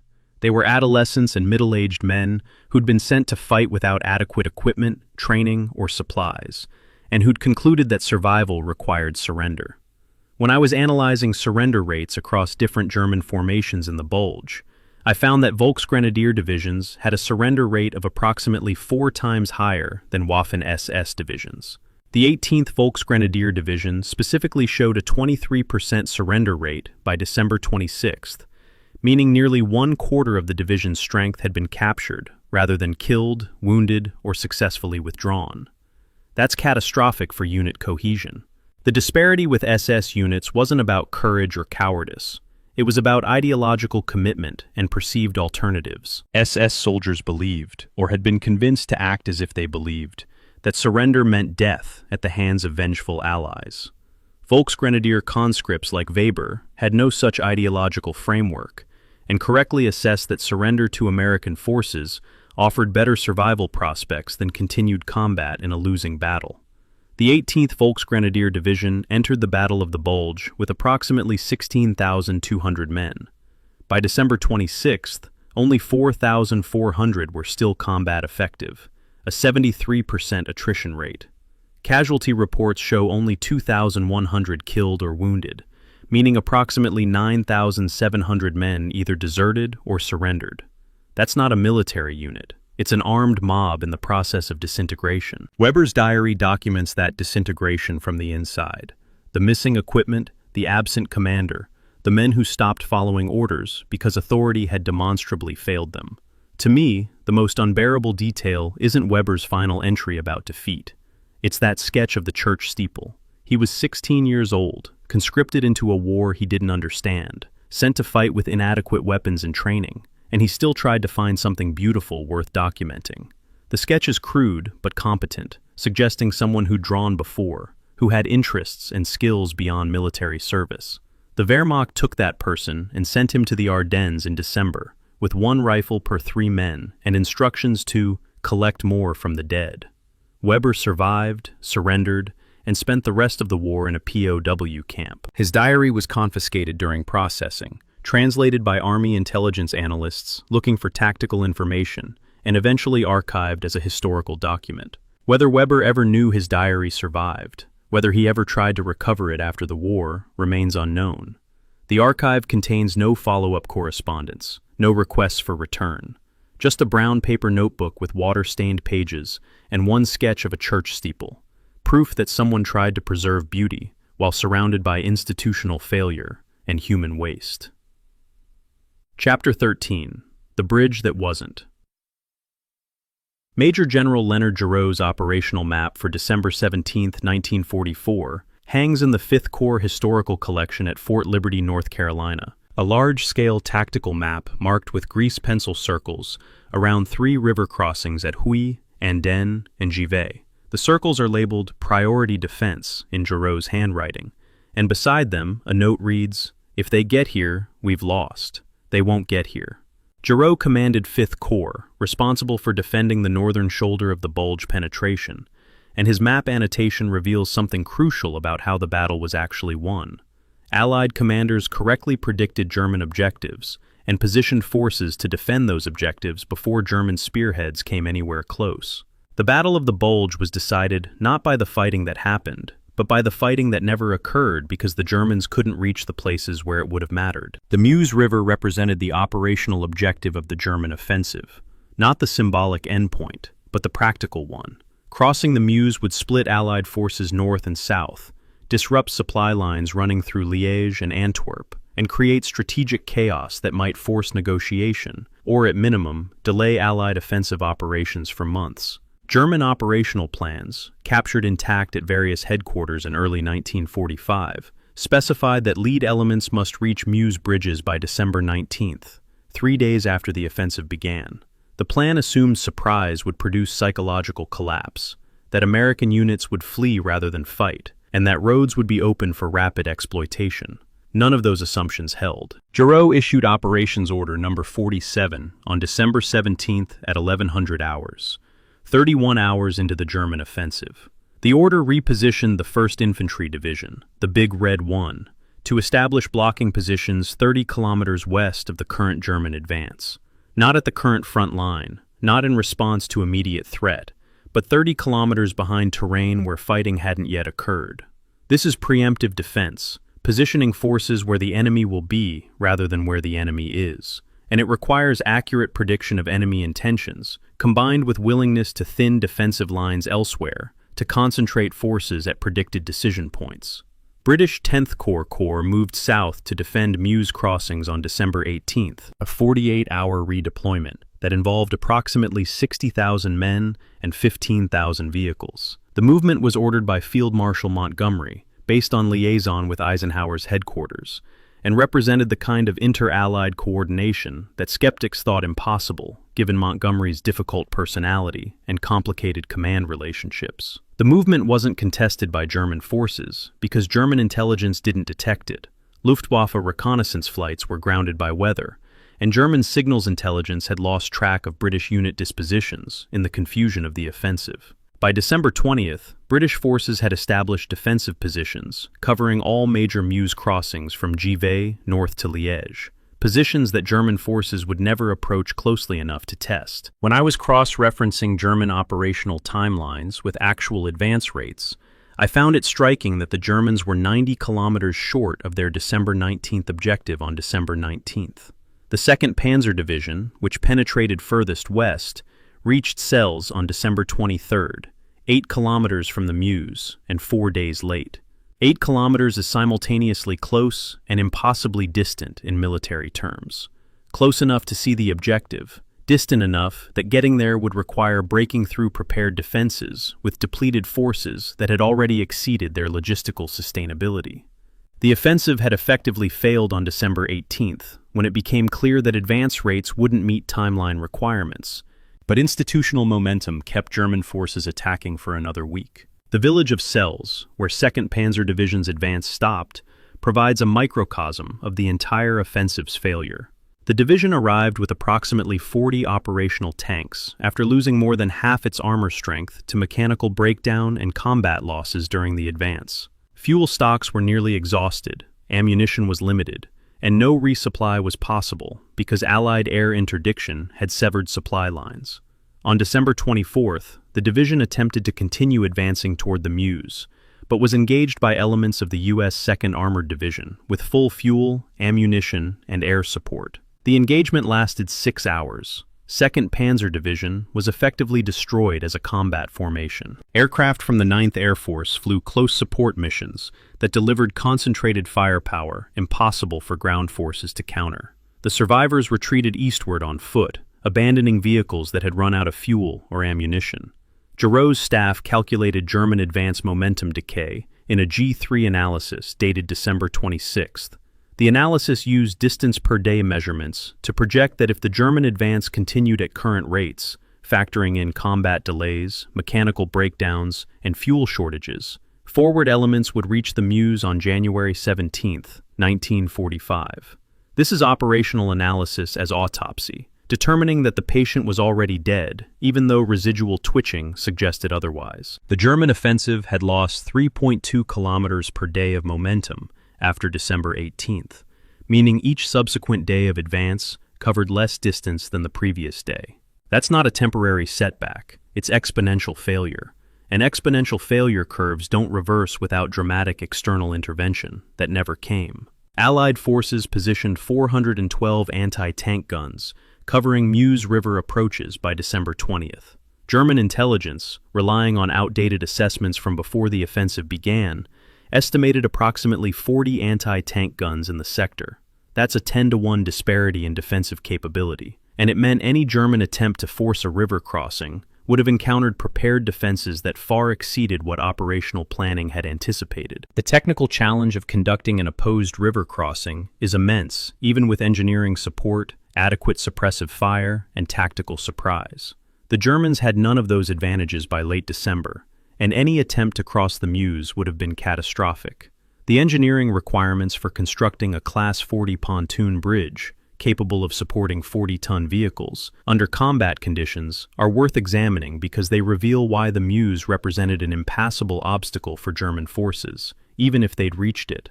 Construction requires approximately 19 hours, with a full engineer battalion working without interference, specialized bridging equipment that must be transported to the site, and continuous security against enemy interdiction. German engineer battalions in late December were depleted by casualties, lacked full bridging equipment due to transportation losses, and would have been working under constant artillery fire and air attack. The scenario was operationally impossible. To me, the most telling detail isn't the proximity of German forces to the Meuse, 8 kilometers at closest approach, but the certainty with which Allied commanders knew the Germans would never cross it. Giraud's map annotation from December 17th, "They won't get here," wasn't hope or bravado. It was operational assessment based on logistics capacity, movement rates, and defensive positioning. He was right.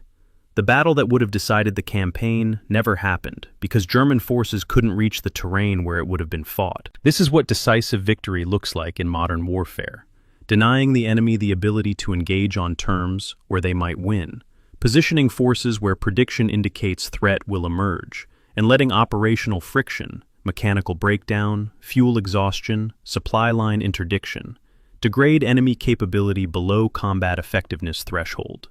The Battle of the Bulge is remembered for dramatic last stands at places like Bastogne and St. Vith, but those defensive actions mattered primarily because they consumed German time and resources that the offensive couldn't afford to waste. The strategic outcome was determined by the bridges at Huy, Ardennes, and Givet that German tanks never reached, by British divisions that moved into defensive positions the Germans never tested, and by American artillery that never fired at targets that never arrived within range. Giraud's circle on the map, drawn on December 17th, marked the line where the German offensive would die. It did, 67 kilometers short of that line, having exhausted itself against secondary obstacles, while the primary defensive positions waited unused. Modern military doctrine calls this defeat in depth, layered defenses that impose cumulative costs until offensive capability collapses. The Germans beat themselves against the first layer, and never reached the second or third, and certainly never reached the Meuse River bridges, where the real defense had been prepared. The battle that wasn't fought was the battle that mattered most. Chapter 14, The SS Officer's Letter. The letter is written in pencil on the back of a fuel requisition form. The printed columns for quantity requested and authorization left blank because there was no fuel to requisition and no authority that could provide it. Obersturmbannführer Joachim Peiper composed this letter to his wife Sigurd on the evening of December 20th, 1944, at Le Glaise, a Belgian village where his Kampfgruppe had been surrounded after advancing further west than any other German unit during the offensive. The letter, intercepted by U.S. intelligence when Peiper surrendered 4 days later, is catalogued in OSS records at the National Archives as evidence of German morale collapse. The opening sentence reads, "Sigurd, I do not think I will see you again."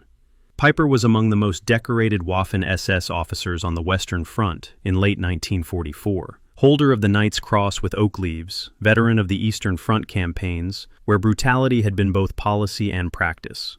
His Kampfgruppe, battle group, was composed of elite SS Panzer Grenadiers and tank crews, the kind of formation that Wehrmacht propaganda portrayed as invincible. The letter's admission of defeat coming from such a source was sufficiently remarkable that OSS analysts translated it within 6 hours of interception and circulated it through Allied intelligence channels as evidence that even ideologically committed German officers understood the offensive had failed. The letter describes Peiper's tactical situation with precision. "We have no fuel, no ammunition, no hope." Le Glaise contained approximately 800 German soldiers, 28 tanks, 70 half-tracks, and 25 artillery pieces, collectively worth approximately $14 million in 1944 currency valuations. All of it would be abandoned within 4 days because Peiper lacked the fuel to evacuate equipment 15 kilometers to German lines. The immobilized armor at Le Glaise represented roughly 12% of the total German tank strength committed to the entire Ardennes offensive, effectively neutralized not by American firepower, but by empty fuel tanks. What makes the letter historically significant isn't the tactical admission of defeat. Situation reports from multiple German units by late December acknowledged similar problems. But Peiper's explicit statement that, "The plan was insane from the beginning. I said this in November. No one listened." This contradicts Peiper's official combat reports filed during the offensive, which maintained optimistic assessments and blamed setbacks on external factors like weather and Allied air superiority. The source conflict reveals cognitive dissonance at command level. Public reports maintained institutional narrative, even as private communications acknowledged operational failure. Piper was lying in his official reports because institutional culture required optimism, and telling truth in private correspondence because psychological necessity required acknowledging reality. When I was examining Piper's interrogation transcripts from early January 1945, I found it striking that he carried this letter with him during his retreat from Le Glaise, keeping it in his uniform pocket when he could have destroyed it. Interrogators noted the letter during processing and asked why he'd preserved a document that was essentially a confession of defeat. Piper's response, according to the transcript, because it was true, and someone should know I understood we'd lost, even while we were still fighting. This is an extraordinary admission from a Waffen-SS officer, suggesting that maintaining personal honesty had become more important than protecting operational security or institutional reputation. The psychological mechanics of continuing to fight after recognizing defeat as inevitable interest military sociologists because they reveal how institutional momentum can override individual rationality. Piper knew the offensive had failed by December 20th, 5 days into the operation, and 6 days before Hitler would officially acknowledge failure. Yet his unit continued attacking until surrounded and out of ammunition. Orders continued flowing from higher command, and subordinates continued executing those orders, even though everyone involved understood at some level that the mission was impossible. This is what institutional inertia looks like. The Wehrmacht kept fighting, not because victory was possible, but because the alternative, admitting defeat and ordering withdrawal, was psychologically and professionally unacceptable to senior leadership. German forces abandoned approximately $14 million worth of equipment at Le Glaise when Piper ordered his men to retreat on foot on December 24th. The evacuation was conducted at night, with soldiers moving in small groups to avoid detection, carrying only personal weapons and minimal equipment. Approximately 770 of the original 800 men reached German lines successfully, a 96% survival rate that suggests American forces weren't aggressively interdicting the withdrawal. This wasn't mercy or tactical incompetence. It was rational prioritization. American commanders were more interested in capturing the abandoned equipment intact for intelligence exploitation than in inflicting casualties on retreating infantry. The letter's conclusion is brief. Kiss the children for me. Tell them I tried to do my duty. Piper had 3 children by 1944, ages ranging from 2 to 7, and this is the only place in the letter where he references them directly. The phrasing is revealing. Not, tell them I succeeded, or tell them I fought bravely, but tell them I tried. It's an admission wrapped in familial duty, acknowledging that trying wasn't sufficient, but also asserting that trying was all that remained within his control. The letter ends without signature, as if Piper couldn't bring himself to formalize the document, or perhaps ran out of space on the requisition form. To me, the most troubling aspect of this letter is that it humanizes someone responsible for the Malmedy massacre, and I find that deeply uncomfortable. Piper commanded the Kampfgruppe when American prisoners were executed at Bastogne Crossroads on December 17th, and whether he directly ordered the massacre or failed to prevent it remains historically contested. Acknowledging that he was capable of accurate military assessment and genuine concern for his family doesn't absolve him of responsibility for war crimes. But historical analysis requires separating institutional evil from individual capacity for insight, and Piper's letter demonstrates both. He understood the offensive was strategically insane, while simultaneously participating in its execution, which makes him neither sympathetic nor incomprehensible, just human in ways that complicate simplistic moral categorization. The letter was translated by OSS on December 24th, and circulated to senior Allied commanders as an intelligence assessment. Eisenhower's chief of staff noted in a memo that Piper's admission of defeat corroborates our assessment that German offensive capability is exhausted, and forces will begin withdrawing within 48 to 72 hours. That assessment proved accurate. German forces began systematic withdrawal on December 26th. An SS officer's private letter to his wife became intelligence product that informs strategic decisions, which is both darkly ironic and operationally appropriate. Piper wrote truth because he thought he was dying. Allied intelligence exploited that truth because accurate enemy assessment was more valuable than propaganda. The letter exists at the intersection of private despair and institutional intelligence collection, a document that reveals more through its existence than through its content. Someone fighting a losing battle took time to write his wife that he knew they'd lost, and that act of personal honesty became evidence of strategic collapse. Wars end when enough individual officers acknowledge in private what no one in authority will admit in public. Piper's letter was one of hundreds that marked that transition in the Wehrmacht during late December 1944, the moment when institutional narrative could no longer suppress individual reality. Chapter 15.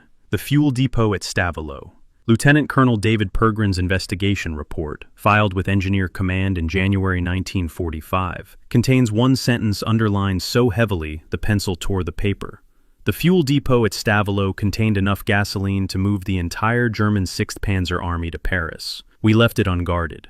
Pergrin commanded the 291st Engineer Combat Battalion, responsible for defending river crossings and infrastructure in the northern Ardennes sector. And on December 17th, he discovered something that should have caused immediate panic at 1st Army headquarters. 3 million gallons of gasoline stored in jerry cans approximately 2 kilometers from Stavelot, directly in the path of Kampfgruppe Piper's advance, with 0 security personnel assigned to guard it. The fuel depot existed because 1st Army logistics planners in November had established it as a forward supply point for armored divisions preparing for the Roer River offensive. The location made sense for offensive operations, centrally positioned, accessible by major roads, large enough to support sustained fuel consumption during mobile operations. What logistics planners apparently didn't consider was what would happen if German forces attacked through the sector, and the fuel couldn't be evacuated quickly. Or perhaps they did consider it, and concluded the scenario was too unlikely to warrant contingency planning.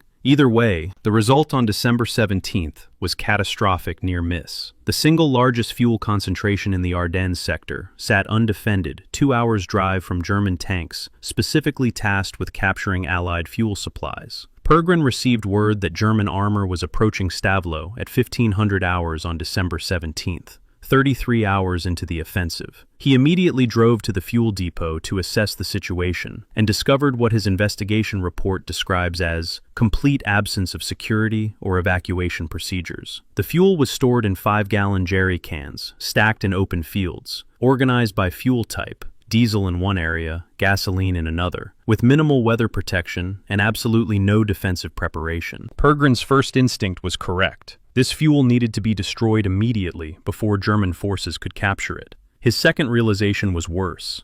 He lacked the time and resources to destroy 3 million gallons before Piper's tanks arrived.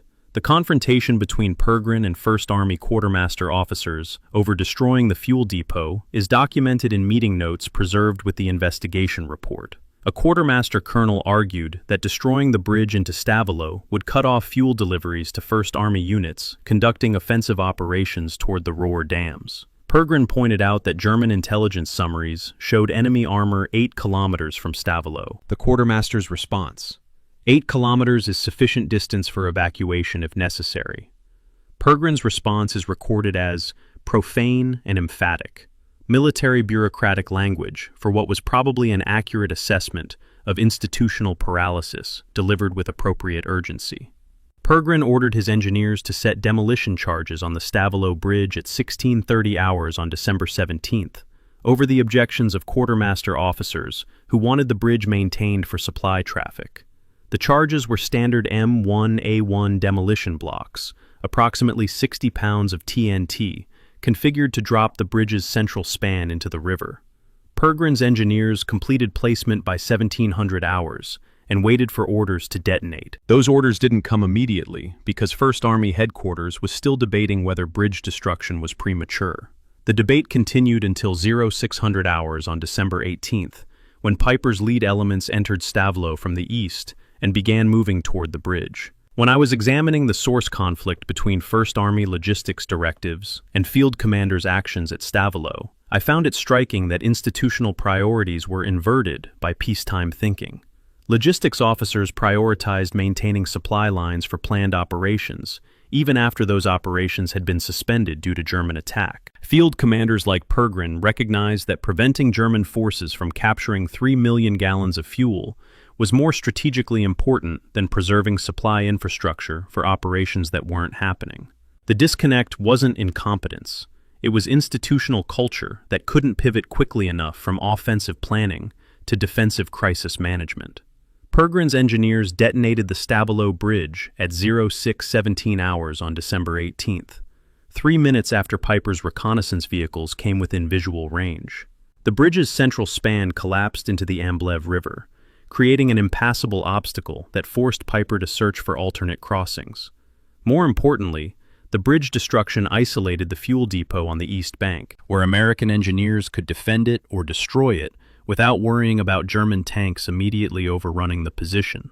Piper withdrew from Stavelot by mid-morning on December 18th, unable to cross the river and unwilling to waste time forcing a contested crossing when his mission required speed above all else. The 3 million gallons at Stavelot represented 72% of the fuel Piper needed to reach the Meuse River, according to his own consumption calculations. Capturing that depot would have extended his operational range by approximately 140 kilometers, potentially enough to reach his objectives before Allied forces could establish defensive positions. The fuel was American 80-octane gasoline, not ideal for German diesel engines, but usable in modified form or in captured American vehicles.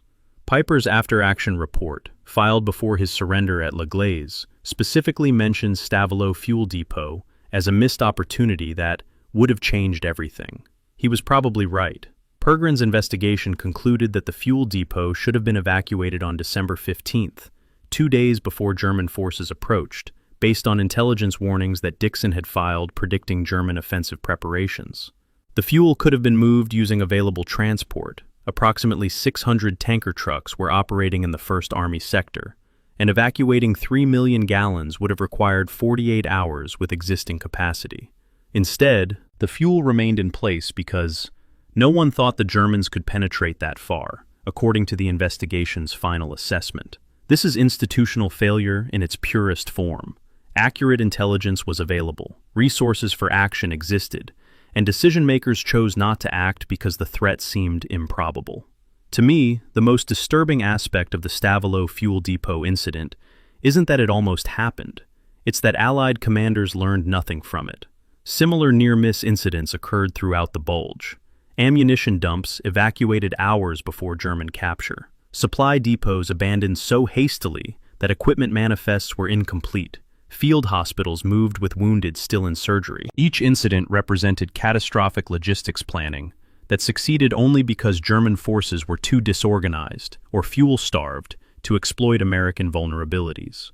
The Allies won the Bulge despite making errors that should have cost them the battle, and the victory narrative obscures how close those errors came to producing disaster. Modern supply chain management uses adversarial stress testing, deliberately simulating enemy action against logistics networks, specifically because the Stavelot incident demonstrated that peacetime assumptions fail catastrophically under combat conditions. Amazon's logistics AI, which optimizes delivery routes and warehouse positioning, runs millions of simulations that military analysts call Stavelot scenarios. What happens when your most critical supply depot is suddenly threatened by forces that weren't supposed to exist in that area? The answer in December 1944 was institutional paralysis, hurried improvisation, and success that depended on enemy mistakes rather than Allied competence. Pergrin blew the bridge, saved the fuel from capture, and probably changed the battle's outcome. His reward was an investigation that documented institutional failure while he and his engineers were still defending the sector. The report's underlined sentence, "We left it unguarded," is an accusation that names no specific guilty party because the guilt was systemic, distributed across planning staffs and logistics officers who'd assumed the Germans couldn't reach Stavelot and therefore didn't need to plan for its defense. They were wrong, and they were lucky, and the difference between those two conditions determined whether Kampfgruppe Piper captured enough fuel to continue toward the Meuse or died immobilized at La Glaise with empty tanks. Pergrin's engineers made that decision, not through brilliant planning, but through urgent recognition that errors needed fixing immediately, regardless of institutional objections. Sometimes, the difference between victory and defeat is one lieutenant colonel willing to destroy a bridge over a quartermaster's objections. And sometimes, that's the most honest account of how wars are actually won. Chapter 16, The Collapse Vector. Colonel Oscar Koch's intelligence summary for 3rd Army, dated January 3, 1945, contains a hand-drawn graph showing German retreat velocity across the previous 8 days, 2.1 kilometers per day from December 26th through 28th, increasing to 4.7 kilometers per day from December 29th through 31st, then jumping to 8.3 kilometers per day from January 1st through 3rd. Beside the graph, Koch had written, "This is not an army, this is dissolution." Koch served as Patton's G2 intelligence officer, responsible for assessing enemy capabilities and intentions, and his graph documented something that official German records tried to obscure. The Wehrmacht wasn't conducting a fighting withdrawal from the Bulge. It was experiencing organizational collapse, measurable through accelerating retreat rates that indicated institutional coherence had failed. German forces began withdrawing from Bastogne on December 26th, not through coordinated orders from Army Group B headquarters, but through local initiative by division and regimental commanders, who recognized their positions were untenable. Koch's intelligence section tracked the withdrawal by counting abandoned vehicles along retreat routes, using aerial reconnaissance photography to establish baseline counts that were updated daily. The initial count on December 27th showed 47 abandoned vehicles per kilometer of retreat, a 300% increase from vehicle abandonment rates during earlier German withdrawals in France during August and September. Abandoned vehicles weren't being destroyed or disabled, they were simply left where they stopped, often with fuel in tanks and ammunition in storage, because crews lacked time or resources to conduct proper abandonment procedures. December 28th marked an inflection point in German command coherence. A Corps commander's order intercepted by Allied signals intelligence contained phrasing that Koch noted as unprecedented. Units will retreat in good order. This was the first German order Koch's team had intercepted that used the word retreat rather than euphemisms like reposition, defensive adjustment, or retrograde movement. The linguistic shift indicated psychological acceptance of defeat at command levels, an acknowledgement that the offensive had failed and survival now required withdrawal, regardless of how that withdrawal was characterized in official communications. When I was examining Koch's methodology for calculating formation cohesion loss, I found it striking that he was quantifying something military analysts had previously treated as qualitative assessment. Koch defined cohesion loss as the percentage of German units that could no longer communicate with higher headquarters through any means, radio, courier, telephone. By monitoring Allied interception of German communications and tracking which units were transmitting, Koch could identify which units had gone silent. Some silence indicated radio discipline or equipment failure, but sustained silence across multiple units in a sector suggested command and control breakdown. Koch's calculation for January 2nd showed 67% cohesion loss across German forces in the Ardennes, meaning 2/3 of German units couldn't coordinate with higher command, even if they wanted to. The source conflict between Hitler's directive and field commanders' actions on December 28th reveals institutional paralysis at the highest levels. Hitler issued orders demanding hold all positions and threatening courts-martial for commanders who authorized withdrawal. Field commanders were issuing withdrawal orders regardless, either ignoring Hitler's directive or claiming they'd never received it due to communication disruptions. This is the moment when institutional authority collapses, when subordinates discover that disobeying orders produces better survival outcomes than following them, and when enforcement mechanisms are too degraded to punish disobedience. German equipment losses during the retreat from the Bulge exceeded losses during the offensive phase by substantial margins. Koch's analysis, finalized on January 16th after German forces had retreated to their start lines, documented 412 tanks abandoned during retreat, compared to 267 destroyed during offensive operations. The disparity reflects logistics collapse. Advancing units that lost tanks to combat could sometimes recover and repair damaged vehicles, while retreating units that lost tanks to mechanical failure or fuel exhaustion simply abandoned them because recovery assets no longer existed or couldn't reach disabled vehicles before Allied forces overran positions.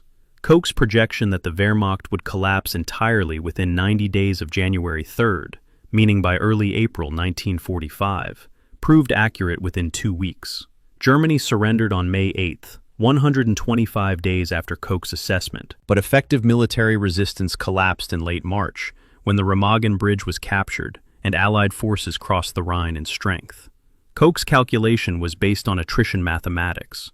If German retreat velocity continued accelerating at current rates, and if formation cohesion loss continued increasing linearly, the Wehrmacht would reach a point where it could no longer function as a military organization capable of coordinated defense. That point arrived in March, exactly when Koch's exponential failure curves predicted. The technical precision of Koch's analysis is worth examining because it demonstrates how intelligence assessment had evolved from qualitative judgment to quantitative modeling by late 1944. Earlier war intelligence relied heavily on intuition and pattern recognition, experienced officers assessing enemy capabilities based on similar historical situations. Koch instead used measurable indicators: retreat velocity, vehicle abandonment rates, communications intercept frequency, and prisoner surrender rates. These metrics could be tracked over time, graphed, and used to identify trends that qualitative assessment might miss. Modern conflict forecasting uses identical methodologies, with more sophisticated data collection but fundamentally the same analytical framework. To me, the most telling detail isn't Koch's graph itself, but the confidence with which he declared, "This is dissolution." That's not tentative assessment or hedged prediction. It's categorical judgment that the Wehrmacht had transitioned from organized military force to armed mob in the process of disintegration. Koch was right, and his confidence came from metrics that showed exponential acceleration in failure indicators. Linear decline can be managed, exponential decline cannot. The Wehrmacht had entered exponential failure, and Koch recognized it while German commanders were still issuing optimistic situation reports, claiming temporary setbacks and regrouping for renewed offensive operations.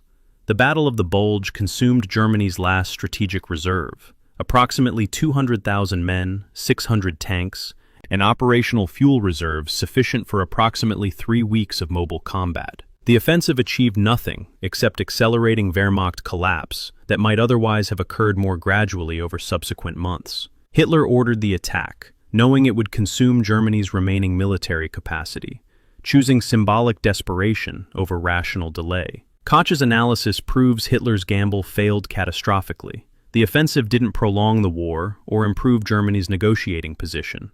It destroyed the Wehrmacht's ability to conduct sustained defensive operations, and ensured Allied victory would come months earlier than it otherwise might have. Koch's final assessment, submitted to 3rd Army headquarters on January 16th, concluded, "The Wehrmacht is combat ineffective as a strategic force. Remaining units retain local tactical capability, but cannot coordinate operations above division level. Enemy will continue fighting, but cannot prevent Allied advance except through terrain advantage and temporary concentration at critical points. Recommend planning for exploitation operations toward the Rhine, with expectation of minimal organized resistance." This assessment guided 3rd Army's subsequent operations during February and March, and its accuracy was validated by the speed of Allied advance once offensive operations resumed. The Wehrmacht that fought at the Bulge was the Wehrmacht's last gasp. Koch was among the first Allied officers to recognize this with sufficient confidence to base operational planning on that recognition. His collapse vector analysis wasn't just intelligence assessment. It was autopsy report filed while the patient still technically lived, but had already experienced catastrophic system failure, from which recovery was mathematically impossible. Chapter 17. The Last Photograph.